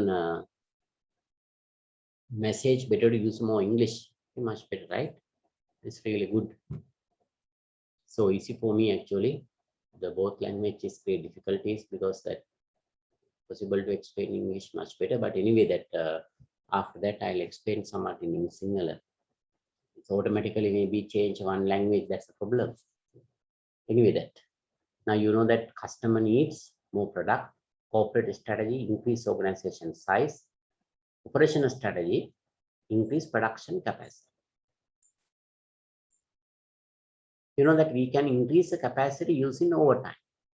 According to number 1954 Sopan Office Act, normally workers need to work 8 hours. But particular Sopan Office Act mentioned if the worker is going to work more than 8 hours, we should pay for them additional 1.5 rate. That's equal to overtime. And if the company won't increase the capacity, we can say increase production capacity. Use overtime. Right, or either hiring new workers, hiring and firing we call chase demand. Level production, another strategy. Sharing capacity. Peak demand. Right? Likewise, there are so many strategies we can use. Here, I'm going to say that as a next step, decision on process and infrastructure. That is the final level we should take the decision. What is the strategy to give more products to the customer? Decision on process and infrastructure, the control level, practical and control level. We are going to say build new factory. Either over time or level production or case demand or sharing capacity, we can say the strategy building factory. අපි අලුතෙන් ෆැක්ටරියක් කරනවා. මේක හොඳම strategy එක නොවෙන්නත් පුළුවන්, නමුත් වෙන්නත් පුළුවන්. The overtime, subcontract, these are sometimes short term. But when you're going to build a new factory, it's a long term strategy. Good example that you know now, the Highland milk powder have a high demand in the market. When you're going to buy the Highland milk powder, currently it's difficult to find. So sometimes shortage. The Highland manufacturer have a possibilities to build a new factory and increase the capacity level. That is a good strategy. Currently, they can get in the future higher demand. Then we should take the decision about process and infrastructure.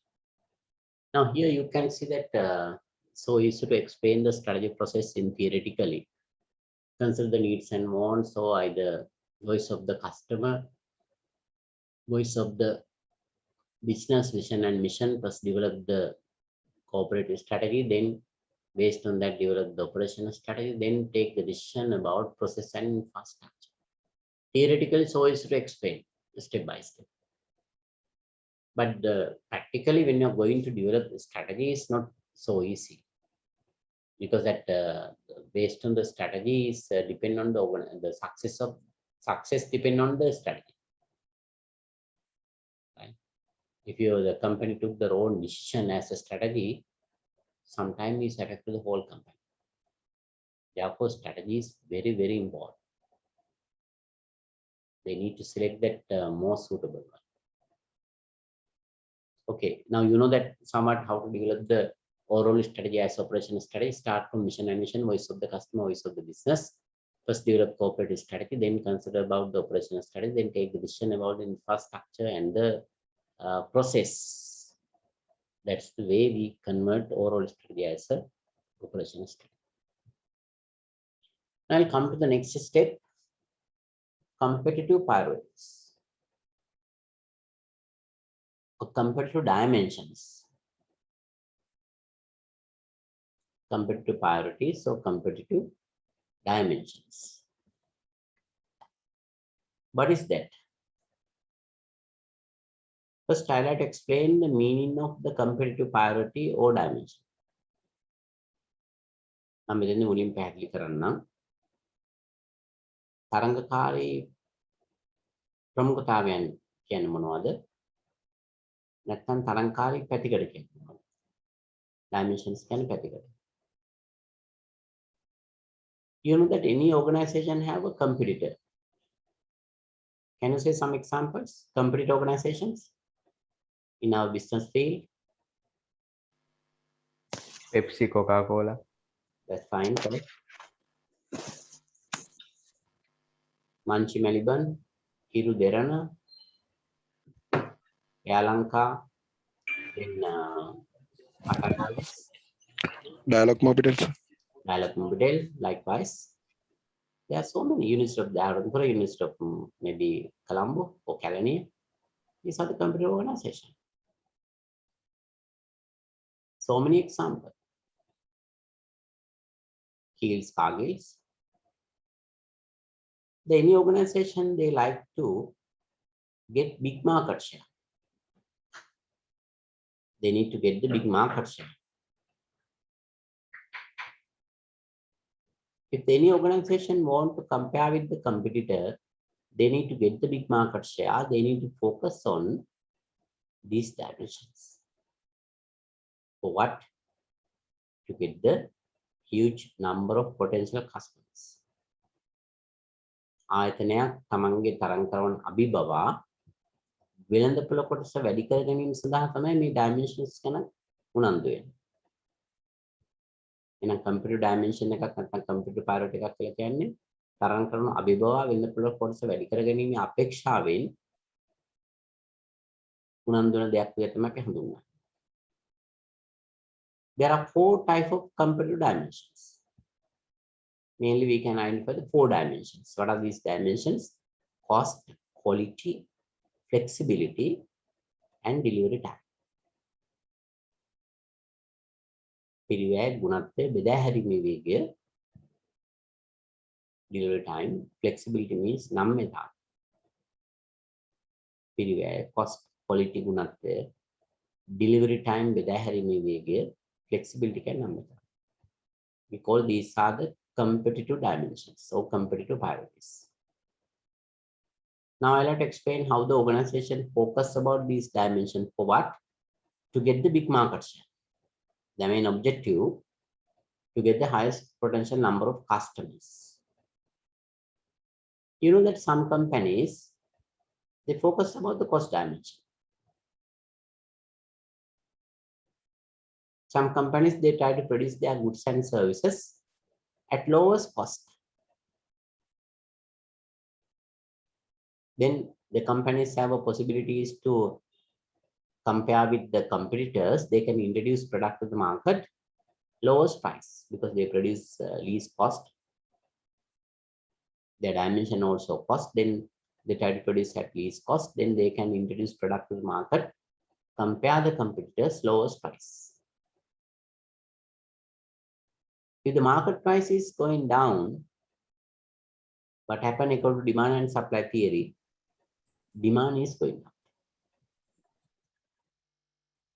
That's the way some companies, they focus cost dimension to get the big market share. I'll take one example. You know, supermarket in Sri Lanka, Cargill's, Kegels, Africa, Laugh, Glomac, Spa, Crystal. These all are the supermarket. We use the term supermarket, but compare the developed country, sometimes it's not super service state. However, on our level, that's supermarket. That compare the supermarket, you know, very first time, the Cargills, they focus as a dimension, cost dimension. They produce their goods and services, lowest cost. They have a promotion campaign very early. We know that. They introduce 1 or 2 product prices, lowest price.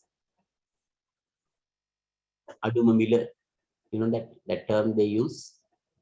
And nowadays also they put the banners advertising. We have separate products as the lowest price. But mention about easy apply. And also you remember that maybe Cargills have a promotion campaign before maybe 2 years early or 2-3 years early. When they given the time period, we call the happy time. This particular time period, if the customer going to buy any product from the Cargills, they give the 10% discount from the total bill. 10% discount from total bill. It means the Cargills consider low cost approach. At that time, we can observe there are so many customers. Demand going up because of the least cost. Then is effect to increase the total number of customers, and increase is effect to increase the sales revenue, and finally is effect to get the higher profit. This is one of the examples. Nowadays, you know that when you go to the Cargill supermarket, you can identify another new brand name. We call My Choice. Soap, paper serviette, and the spicy. There are so many products. I saw that maybe under the My Choice brand, the chili also, right? There are so many products under the My Choice brand name. So paper serviette, car wash, likewise, so many. Compare with the Unilever product, their price is very low. Compare the Unilever product, their price is very low. It means that My Choice brand, they focus cost dimension. The customer going to compare that lowest price, they like to buy. Can you say any example? Who are the company or brand name? Compare the competitors. They offer their product price, lowest price. Do you have any idea about examples? ඔයාලට අත්දැකීම් තියෙනවද? අඩු පිරිවැයකට අනිත් තරඟවලට සාපේක්ෂව භාණ්ඩ හෝ සේවා වෙළඳපොළට හඳුන්වා දෙන ආයතන පිළිබඳ වර්තමානයේ Can you say any examples?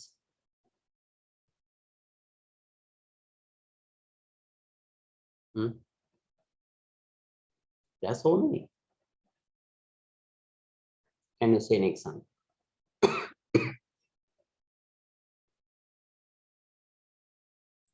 Edinburgh.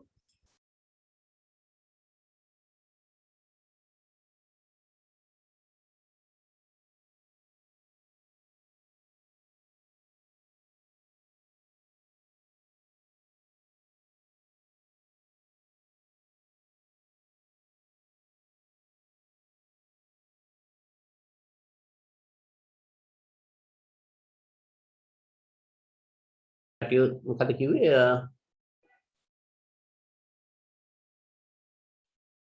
ධාරණයක් කිව්ව නේද කවුරු හරි Edinburgh products they're providing. Okay, it means that nowadays they have that promotion, right? Okay, Edinburgh products, compare the competitors, maybe their price is low, right? They try to get the big market share.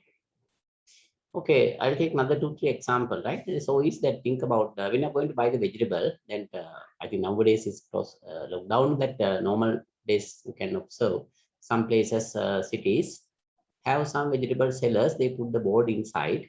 They said one butter bean kilo maybe 7 rupees or 8 rupees, but rest of other product maybe price is high. They 1 or 2 is just put the mark as lowest price. They consider about the low cost operation. A lot of customers that particular taste we can observe. If you are going to in front of that, you can ask, we know the secret behind that. You are used as a computer dimensions, cost dimension. We know secret. No need to say that, you can just think about. Another good example, before 5 years early maybe, AMW introduced the Alto product to the market, 14 lakhs. At that time, huge demand for the Alto product. Maybe 6 month waiting time, huge demand. Compare the rest of other auto manufacturers, their prices is very low. Then it's create high demand. That AMW at the moment at particular time they consider about the low cost operation. You know that before the lockdown, before the COVID, some airlines, Budget Asia, Mihindu Airlines in the Indonesian flight, they offer the journey from Sri Lanka airport to Bangkok, maybe 18,000, right? 22,000 up and down ticket. That's the air services company, they focus low cost operation. Emirates or either Qatar Airways or either Sri Lankan Airlines, maybe more than 50,000 up and down ticket. But Budget Asia maybe 18,000. Sometimes that you can see the different service. The main service is same, no? That you should get the safety journey, and that's the most important, right? They focus cost dimension. Likewise, think about yourself. Who are the company they focus cost dimension to get the big market share? The Edinburgh, maybe that one is maybe correct. Sometimes they have a lot of the high stock, then they need to reduce the stock. Then some supermarket, you know, some product they offer list price to get the higher demand. Again, they consider low cost operation. The main reason maybe they have a lot of stock. Some companies, they focus about the quality as a dimension. Quality as dimensions. They don't think about the cost. They try to produce a high quality performance, high quality product. If the company going to focus high quality, it's effective to increase the cost. They don't think about the price. Right? Because of the quality, you know that sometime market demand is going up, especially if you are going to buy the handphone. A lot of people they think about the quality. No, they like to buy the high quality product. Apple phone, no either Samsung. Nobody like to. Sometimes they don't like to buy the Nokia at the moment because that now currently high quality Apple phone and the Samsung. The price is also very high. That particular manufacturers they focus about this quality for that their products. If you talk about that automobile industry, Toyota, BMW, Benz, Audi, these are high quality. So many options, higher prices. But they can get the lot of market share because customer like to buy the high quality, then they like to pay more. Then think about that. Who are the company they focus the quality dimension to get the big market share. If you want to get your wedding suit, you like to go to Hamidia. The Hamidia are concerned about the quality as a dimensions. Right? If you want to get any that flower decoration, maybe less than 4. They charge more, but they concern quality.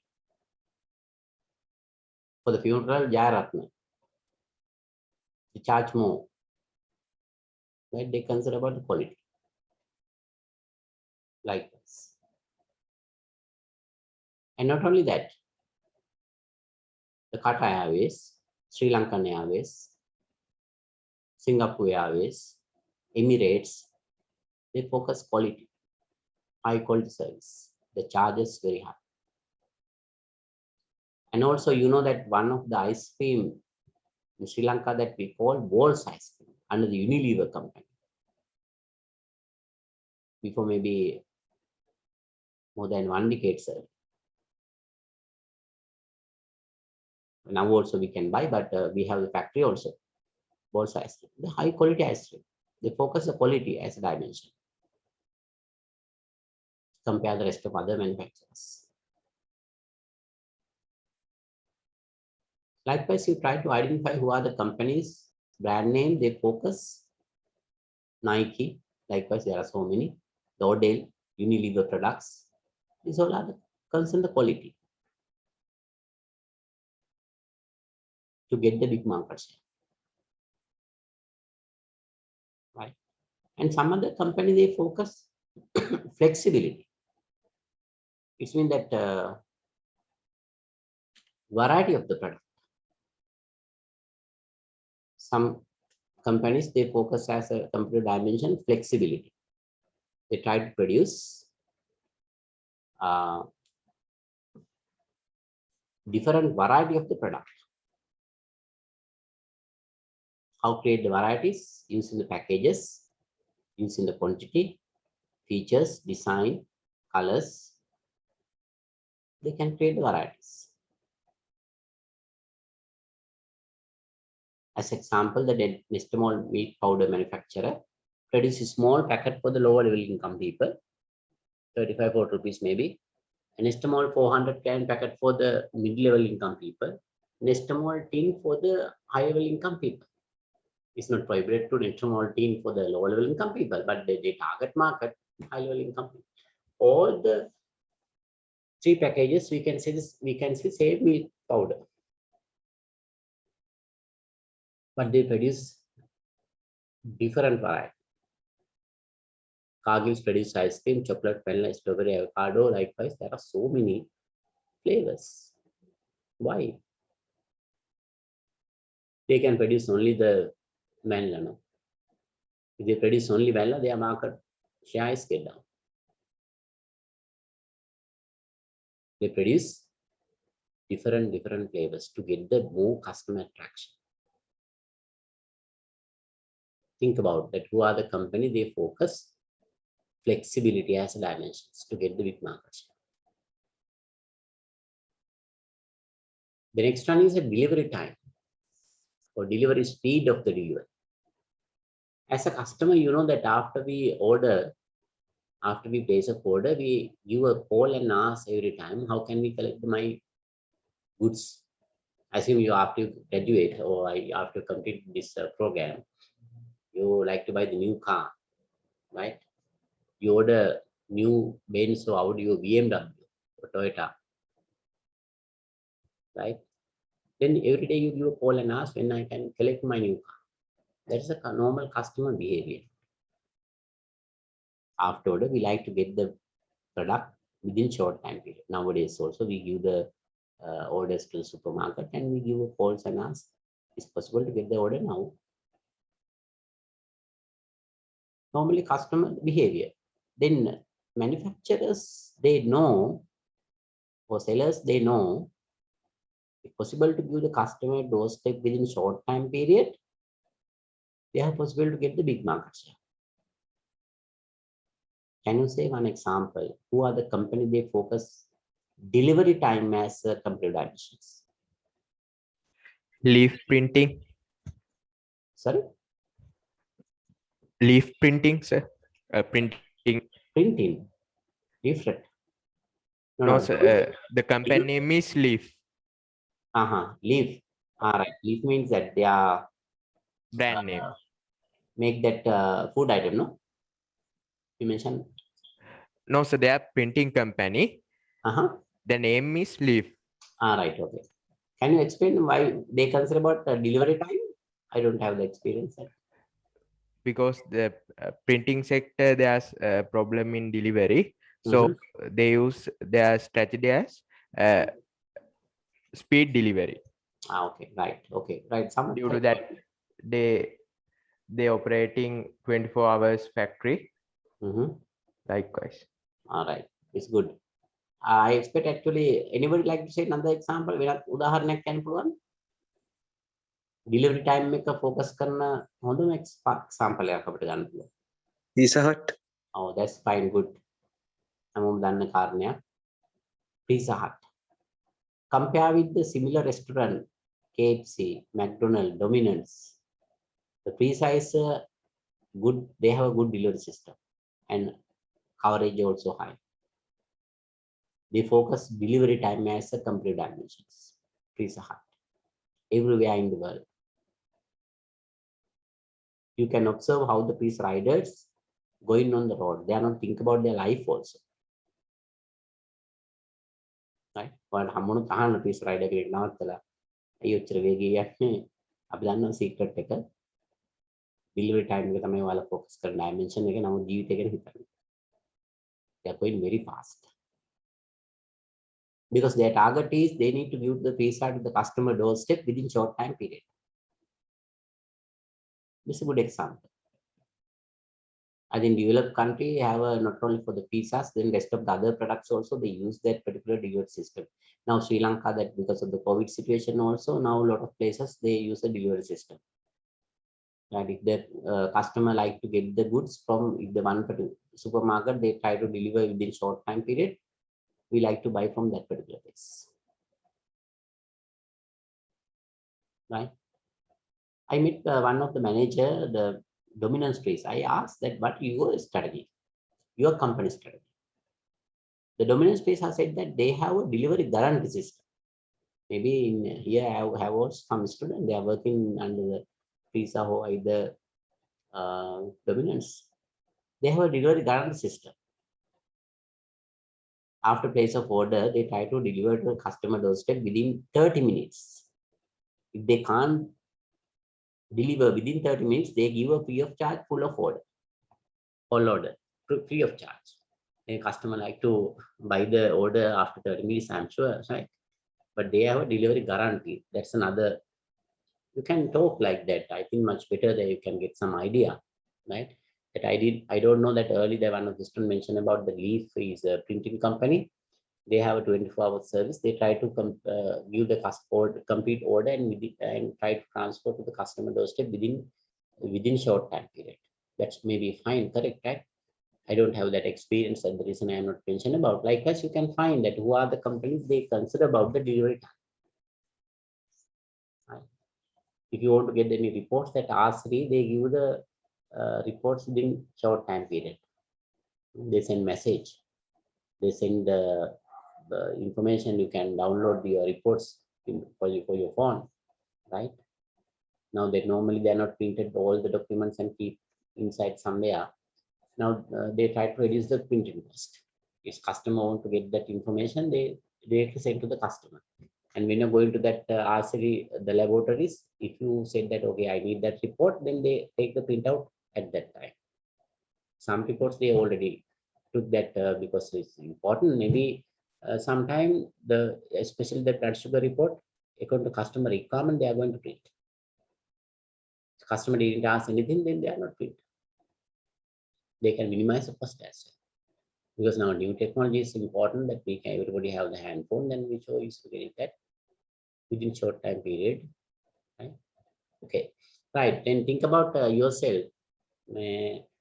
ඔයාලා හිතලා බලන්න මේ හා සම්බන්ධ උදාහරණ තවත් I think better to get them a lot of example for my exam question paper. I like to include that practical questions. Who are the company? They focus cost, quality, delivery time, or flexibility. Don't misunderstand. Any company have a possibility to focus more than one dimension. The problem is difficult to consider simultaneously cost and quality. එකම වෙලාවකදී cost එක quality එක consider කරන්න අමාරුයි. Because when you're going to focus cost dimensions, it's affect to the quality. When you're going to focus quality dimension, it's affect to the cost. For the same product, same time period. To different time period, to different product is okay. But same company for the same product, they can consider cost and flexibility, cost and delivery time. They can consider for the quality and flexibility or quality and delivery time likewise. And flexible delivery time also have some companies. Yes, one of the students is raised hand. That any questions? Hello, sir. Sir මම පොඩි ප්‍රශ්නයක් මට දෙන්න මම ඒක අහන්නේ. Sir දැන් පහුගිය වකවානුවේ යුරෝපියන් මාකට් එකේ යුරෝපියන් බ්‍රෑන්ඩ්ස් vehicle cars හුඟක් අඩු ඒ කියන්නේ අඩු මුදලට ගන්න පුළුවන් වෙන ප්‍රොඩක්ට්ස් එකක් ආවා ලංකාවට.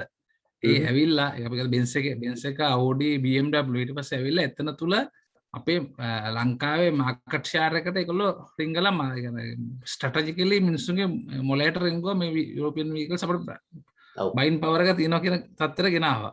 ඔව්. ඊට පස්සේ ඒගොල්ලෝ ගියා හයි එන්ඩ් එකට. ඒ වගේ එකක් මෙතන කොහොමද ඇප්ලයි වෙන්නේ සර්? මට චුට්ටක් ඇවිත් ඔයාගේ ප්‍රශ්නේ මොකද?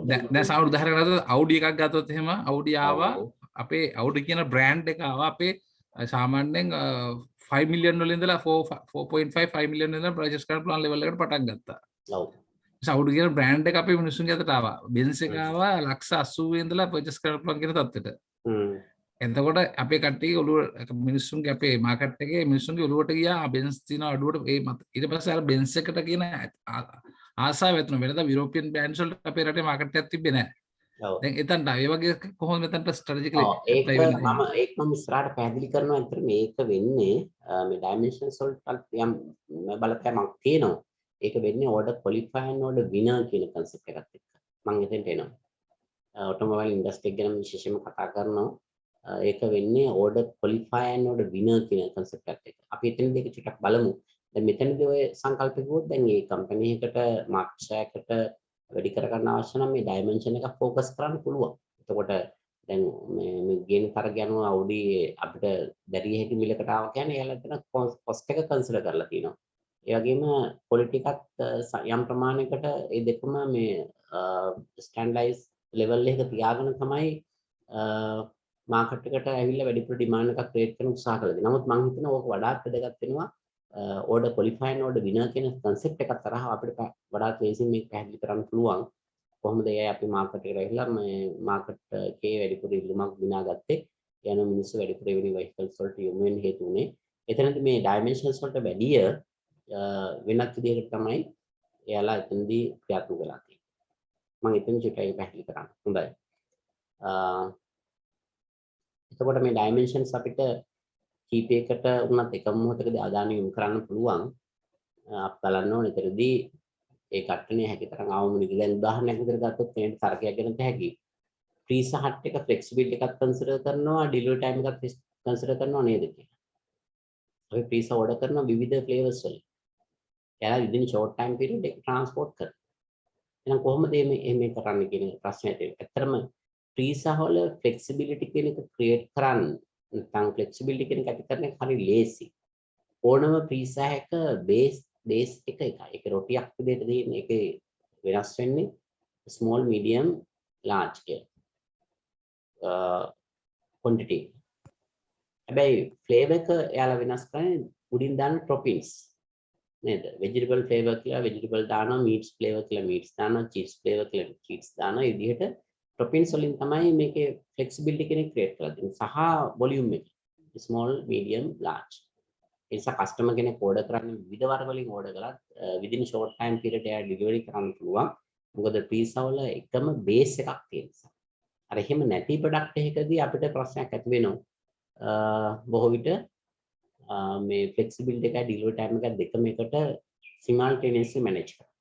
ඒ western vehicles එකේදී ඒ quality කියන එක මිනිස්සුන්ගේ මනසක් තුළ ඇති කරලා තියෙනවා. අපි quality products තමයි හදන්නේ කියන ඒක තියෙනවනේ කොහොමත් western countries වල හැම දෙයකින්ම ඒ වගේම cost එක high කියන එකක් තියෙනවා. නමුත් එයාලා අපි වගේ market එකකට එනකොට මේ දෙකම simultaneously යම් ප්‍රමාණයකට focus කිරීමක් තමයි එතන කරලා තියෙන්නේ ප්‍රශ්නයක් විදිහට. නමුත් මම හිතනවා ඒක වඩාත් හොඳින් මම පැහැදිලි කරන්න නම් order qualify and order winner කියන concept එකක් එක්ක. අපි ඉස්සරහට ඉගෙන කතා කරමු. අපි යමු ඊළඟට කොහොමද මේ competitive priorities, competitive dimensions, operational strategy එකත් එක්ක සම්බන්ධ වෙන්නේ කියන්නේ. right? operational strategy එකත් එක්ක සම්බන්ධ වෙන්නේ. මොකද අපි ප්‍රධාන මාතෘකාව operational strategy.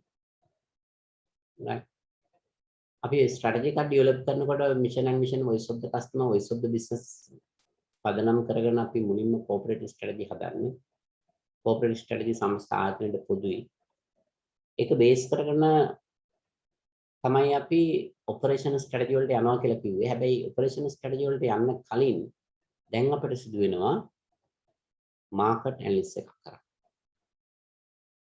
මොකටද target market එක හඳුනගන්න. market segment එක හඳුනගන්න. need assessment එක සඳහා. මොකද අපි කිව්වා dimensions 4ක් තියෙනවා. මේ dimensions 4 යම් ආයතනයක් යොදා ගන්න කලින් before they select which dimension is more suitable, they should select which dimension is more suitable for which market segment. මේ dimensions වලින් මොකද්ද වඩාත්ම යෝග්‍ය මේ වෙළඳපොළ කොටසට කියන එක තීරණය කරන්න.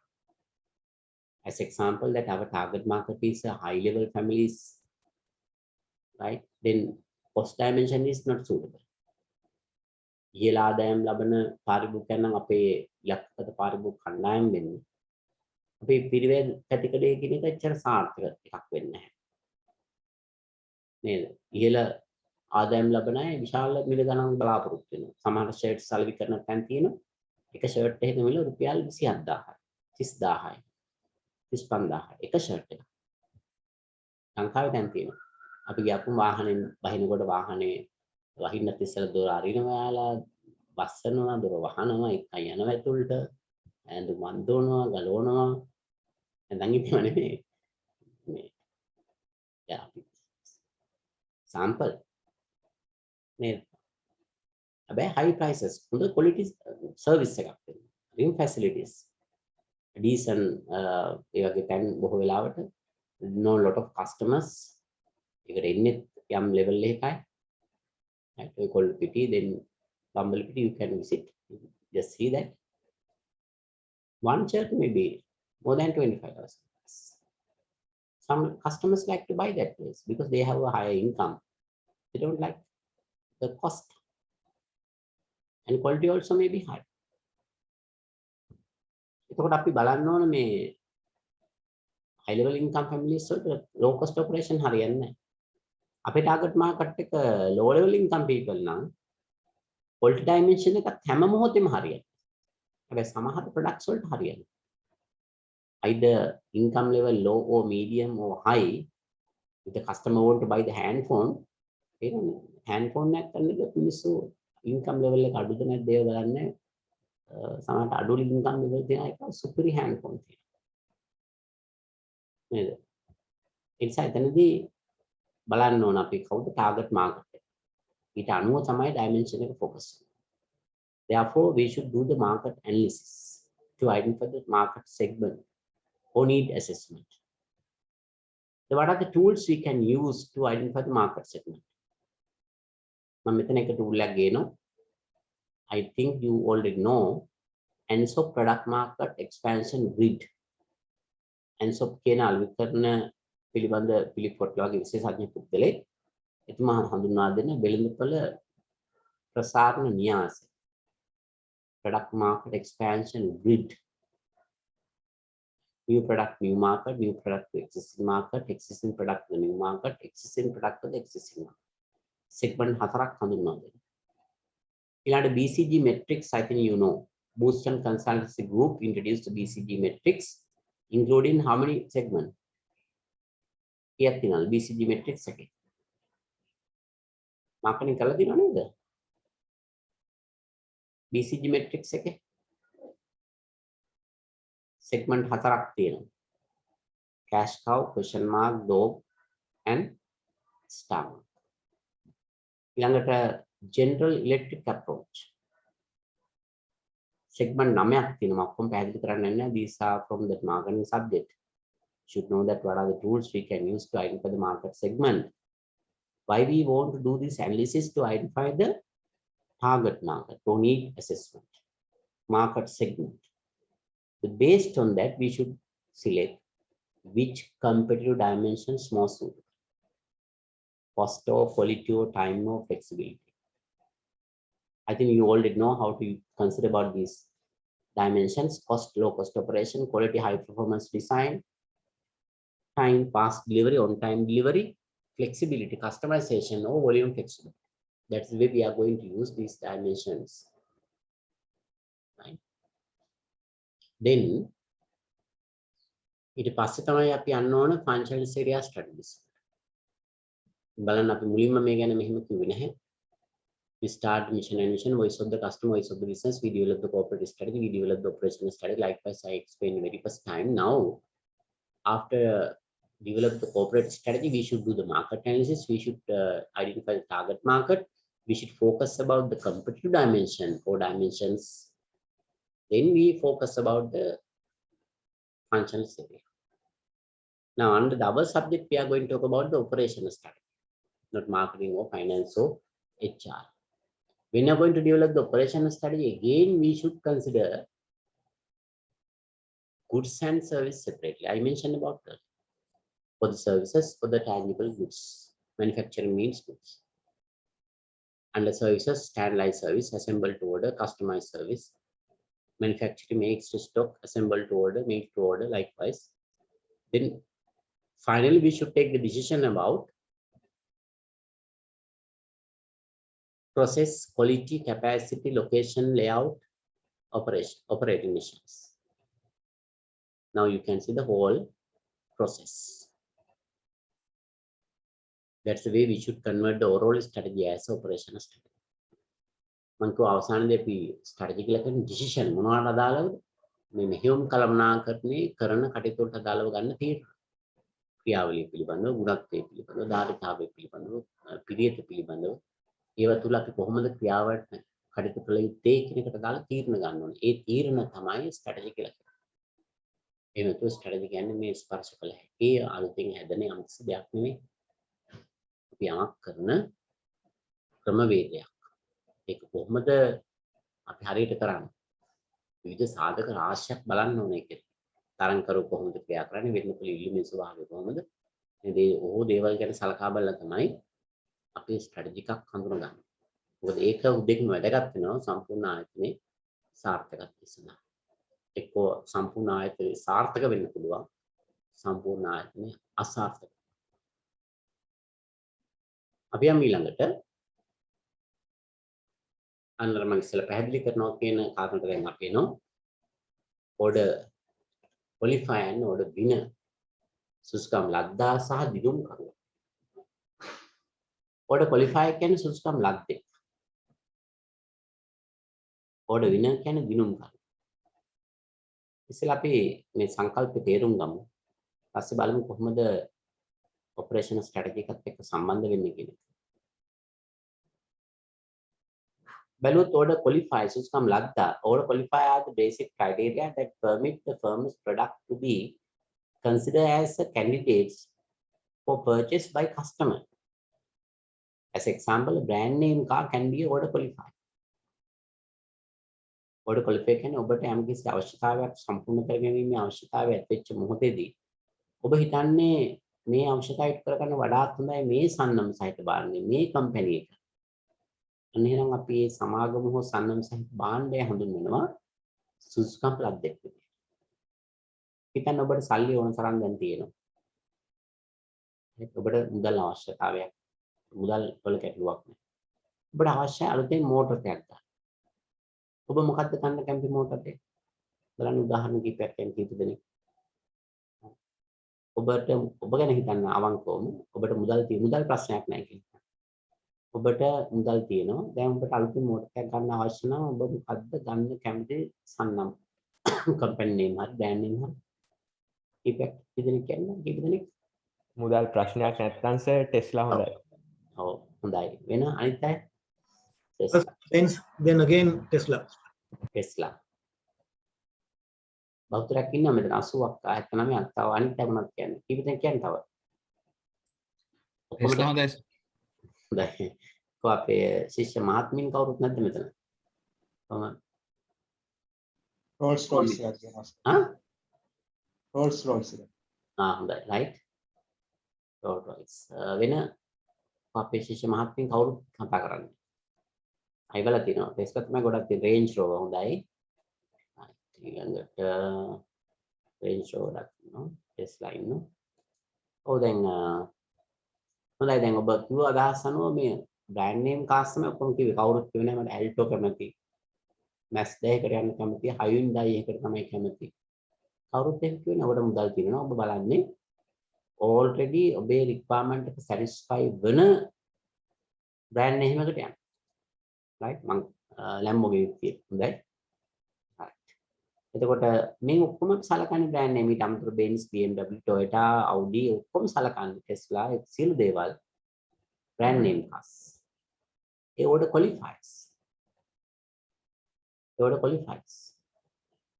නෝඩ winner කෙනෙක් කියන්නේ කවුද? order winner කෙනෙක් කියන්නේ මෙතරම් customers ලගේ ඉල්ලුමක් තියෙන තත්ත්වයට තාමපත් වෙන්න බැරි වෙච්ච අය. දැන් අපි ගත්තොත් Alto, Suzuki, Hyundai, Mazda, Isuzu. order winners. order winners ලා තමයි order winners ලා වෙන්න පුළුවන් එයාට ඕන නම් ඉදිරියේදී. right කොහොමද වෙන්න පුළුවන්? වෙන්න නම් අලුතෙන් features design එක මාකට් එකට නව්‍යතාවයකින් හඳුන්වා දෙන්න ඕන. with additional services. The order winner that are the criteria that differentiate the product and services of one firm to another. Repair service can be the order winner. Example, warranty, roadside assistance, leases, likewise. ඒ වගේ අලුත් සේවා පාසුකම් එක වෙන්න පුළුවන් නම් අන්න එයා order winner කෙනෙක් බවට පත් වෙනවා. හොඳයි මම ඉස්සෙල්ලා කිව්වා මේ මෝටර් වෙළඳපොලේ මේ order qualify order winner ගැන චුට්ටක් මම කතා කරනවා කියලා ආව ප්‍රශ්නත් එක්ක 1970 දශකයේ ලෝකේ ඔටෝමොබයිල් ඉන්ඩස්ට්‍රි එකේ මාකට් ලීඩර් ජැපනීස් ප්‍රොඩක්ට් 70 දශකයේ ඔබ මතක නම් මාකට් ලීඩර් ජැපනීස් ප්‍රොඩක්ට් ඔබ දන්නේ නැත්නම් දෙමව්පියන්ගෙන් අහලා බලන්න ජපානයේ නිෂ්පාදකයන් තමයි වැඩිම ඉල්ලුමක් ලෝකෙ තිබුණේ 70 දශකයේ. හැබැයි 70 දශකයෙන් පස්සේ 80 දශකයට ළඟා වෙනකොට වෙළඳපොලේ ජපනීස් ප්‍රොඩක්ට් සඳහා තිබුණ ඉල්ලුම ක්‍රමක්‍රමයෙන් අඩු වෙන්න ගත්තා. යුරෝපියන් මෝටර් සඳහා තිබුණ ඉල්ලුම වැඩි වෙන්න ගත්තා. 80 දශකයේ වෙනකොට ජෙනරල් මෝටර්ස් ෆෝඩ් මෙවැනි වාහන සඳහා අතිවිශාල ඉල්ලුමක් ලෝකෙට යන්න තුනා. මොකද එයාලා අලුත් තාක්ෂණ ක්‍රමවේද තුල නව නිර්මාණ බිහි කරලා ඕඩර් විනර් බවට පත් වෙලා order qualifier බවට පත් වෙනවා 80 දශකයේ. ඉස්සෙල්ලාමගේ අහපු ප්‍රශ්නෙත් ඒ වගේ ඒ කාලෙ වෙනකොට සමහර විට අපේ රටේ මිනිස්සුන්ගෙත් මේ යුරෝපියන් ප්‍රොඩක්ට් එකකට යන්න ඕන තියෙන උමනාවේ මානසිකත්වය ඇති වෙලා ටික ටික ඉල්ලුමේ පැත්තට පරිවර්තන වීමක් වුණා වෙන්න පුළුවන්. මිල ගන්නොත් අතිවිශාල වශයෙන්ම නැහැ.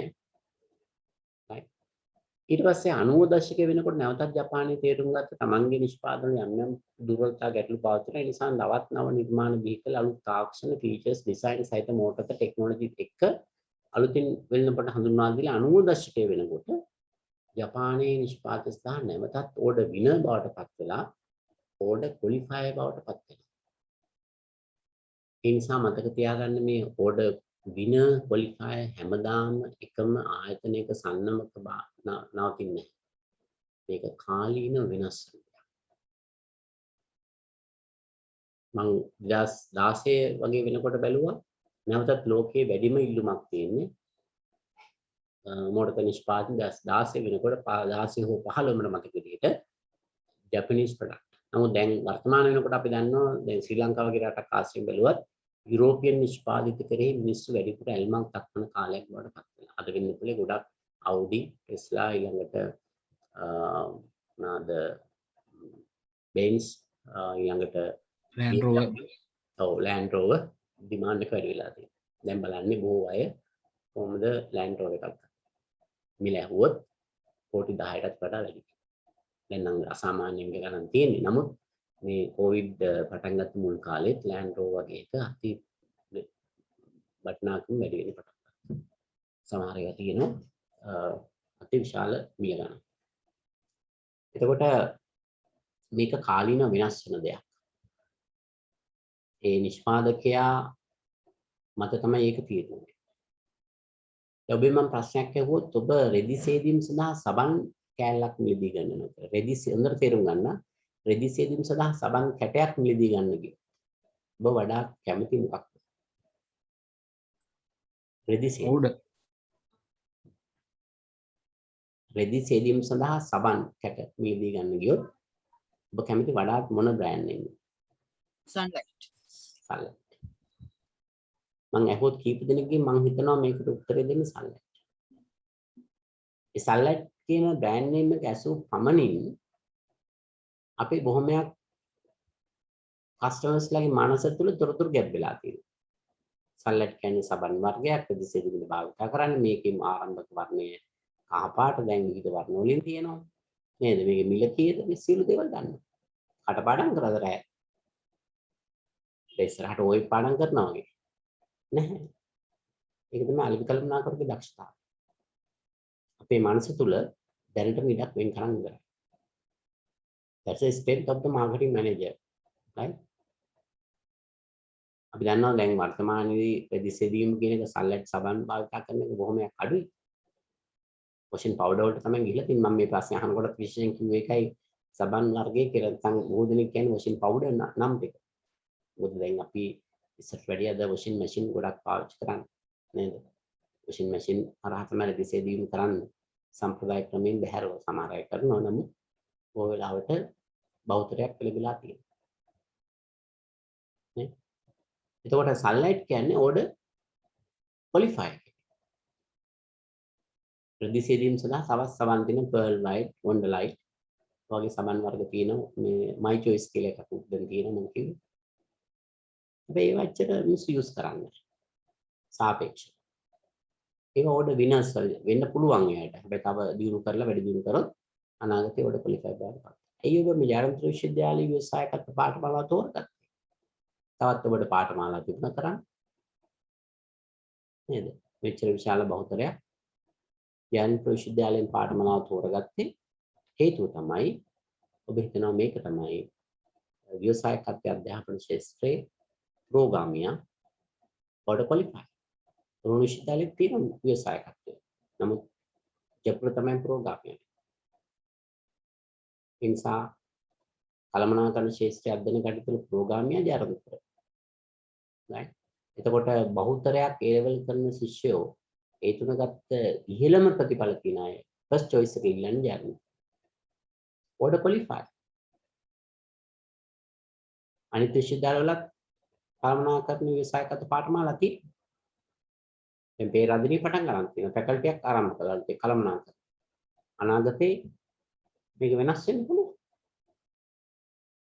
ඒ නිසා හැමදාම ඕඩර් ක්වොලිෆයි කෙනෙක් වෙන්න බෑ හැමෝටම. හැමදාම එතන ඉන්නත් බෑ ඒක කාලීන වෙනස් වෙවි යනවා. හැබැයි ඉන්නත් පුළුවන්. සල්ලක් ගත්තාම දීර්ඝ කාලයක් තිස්සේ උපාය මාර්ගය යොදලා මාකට් ලීඩර් වශයෙන් ඉන්නේ.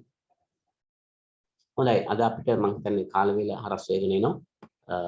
අපි පහට දේශනාව අවසන් කරනවා. මොකද ඔන්ලයින් එක දිගටම දේශනය කරන එකත් ආගෙන ඉන්න එකත් මම දන්නවා ඒක බෝරින්. සොෆ්ට්වෙයාරත් හොඳ නැහැ. ඉතින් අපි මම හිතන්නේ පැය 4ක ආසන්න කාලයක් අපි දේශනය පැවැත්තුවා.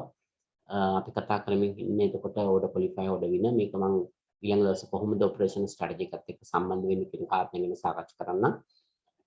මම හිතනවා ඔබට යම් ප්‍රමාණයක වැලියු ඇඩිෂන් එකක් අද දේශනය තුළ මේ විෂයට අදාළ ලැබුණා කියන එක අපි මේ විදිහට ස්ටාර්ට් දේශනය කරගෙන යමු. ස්ලයිඩ්ස් එක දැන්ට මම ගොඩක් ඒවා එවලා තිනවා. අවශ්‍යවත් ඒවා නම් ඊළඟට අසයින්මන්ට් එක ගැන අපි පස්සේ ඊළඟ දිනේක සාකච්ඡා කරමු. ඒකතර ගයිඩ්ලයින්ස් ගන්න. වෙනත් මොනවා හරි තියෙනවා නම් අපිට කතා කරන්න පුළුවන් ගැටළු ප්‍රශ්න. එහෙම නැත්නම් අපි අද දේශනය අවසන් කරමු. බොහොම ස්තුතියි. ඔබගේ මොනවා හරි අදහස් තියෙනවා නම් මම කැමති විනාඩියක් තව ඉන්න. ඉස්සලා කිව්වනේ අර මේ බ්‍රෑන්ඩින් කියනකොට යුරෝපියන් මාකට් එක ගැන ටෙක්නොලොජි එක ගැන කිව්වා.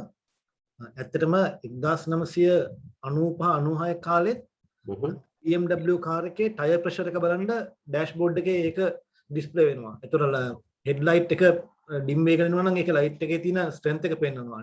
ඒක සිග්නල් එකක් පිච්චුනොත් අපිට පේන්නේ නැත්නම් එයා සිග්නල් එක මෙන්න මේ පැත්ත left hand side එකේ front එක කියලා එයා ඒක මෙන්ෂන් වෙනවා. අරන් ඒගොල්ලන්ගේ ටෙක්නොලොජි එක ඉස්සරහින් තිබ්බා මිනිස්සු ගොඩක් යුරෝපියන් මාකට් එකට යන්නම හේතුව අන්නේ ටෙක්නොලොජි එකත් බලපෑවා මම හිතන්නේ 96 කියන කාලේ අනිවාර්යෙන් දැන් උනත් ටෙක්නොලොජි පැත්තෙන් යුරෝපියන් ප්‍රොඩක්ට්ස් සයින් ඉස්සරහින් ඉන්නවා. ඒගොල්ලන් පොඩ්ඩක් ලස්සන කරලා පෙන්වනවන වැඩි ඒගොල්ලන්ගේ අර යුරෝපියන් මාකට් එකේ තියෙන බර වැඩි මම හිතන්නේ අන්න එක තමයි ගොඩක් ඒ පැත්තට යන්නේ මිනිස්සු. ඔව් ඒක හරි. ඒකේ ඇත්තටම ඔප්ෂන්ස් වල තියෙන විශේෂත්වය ඉතාමත් වැදගත්. දැන් ඔය ටයර් ප්‍රෙෂර් එක අපි පැච් එකක් වුණත් අපි වාහන යනකොට අගාලා ඉන්ඩිකේට් කරනවා. ඊට පස්සේ දැන් ඔය ස්මාර්ට් ස්ටොප් කියන එක පවාවිලා තියෙන ස්මාර්ට් ස්ටොප් කියන්නේ මේ බ්‍රේක් පැඩල් එක අපි තිබ්බහම RPM එක 0 වලට අඩු වෙන එක. ඊට පස්සේ කකුල ගත්තාම ඔටෝමැටිකලි ආපහු RPM එක තිබුණු පොසිෂන් එකට එනවා. වගේ අලුත් option auto parking soft close and ගොඩාක් මේ පාස්කම් තියෙනවා. ඇත්තටම සවුන්ඩ් සිස්ටම් ඉතින් අපිට ඒවා ඇසෙම්බල් කරගන්න පුළුවන් කාර් එකක් අපිට ඕන දෙයට ඕන නම් ඕඩර් කරලා හොඳයි ඒ තාක්ෂණය ඒවත් එක තමයි ඇත්තටම මේ මාකට් එකට එයාලා එන්නේ ඇත්තටම නව තාක්ෂණය පෙට්‍රල් පිළිබඳ ඒකේ අනිකුත් ඩිසයින් ෆීචර්ස් කලර්ස් ඒ හැම දෙයක් බලපෑම් කරනවා. හොඳයි අදහස් අපි තවදුරටත් ඒ ගැන පස්සේ සාකච්ඡා කරමු එහෙනම්. වෙනත් ගැටලු නැත්නම් මම දේශනාව අවසන් කරන්න. Thank you sir. Right. Thank you. පරිස්සමින් ඉන්න හැමෝම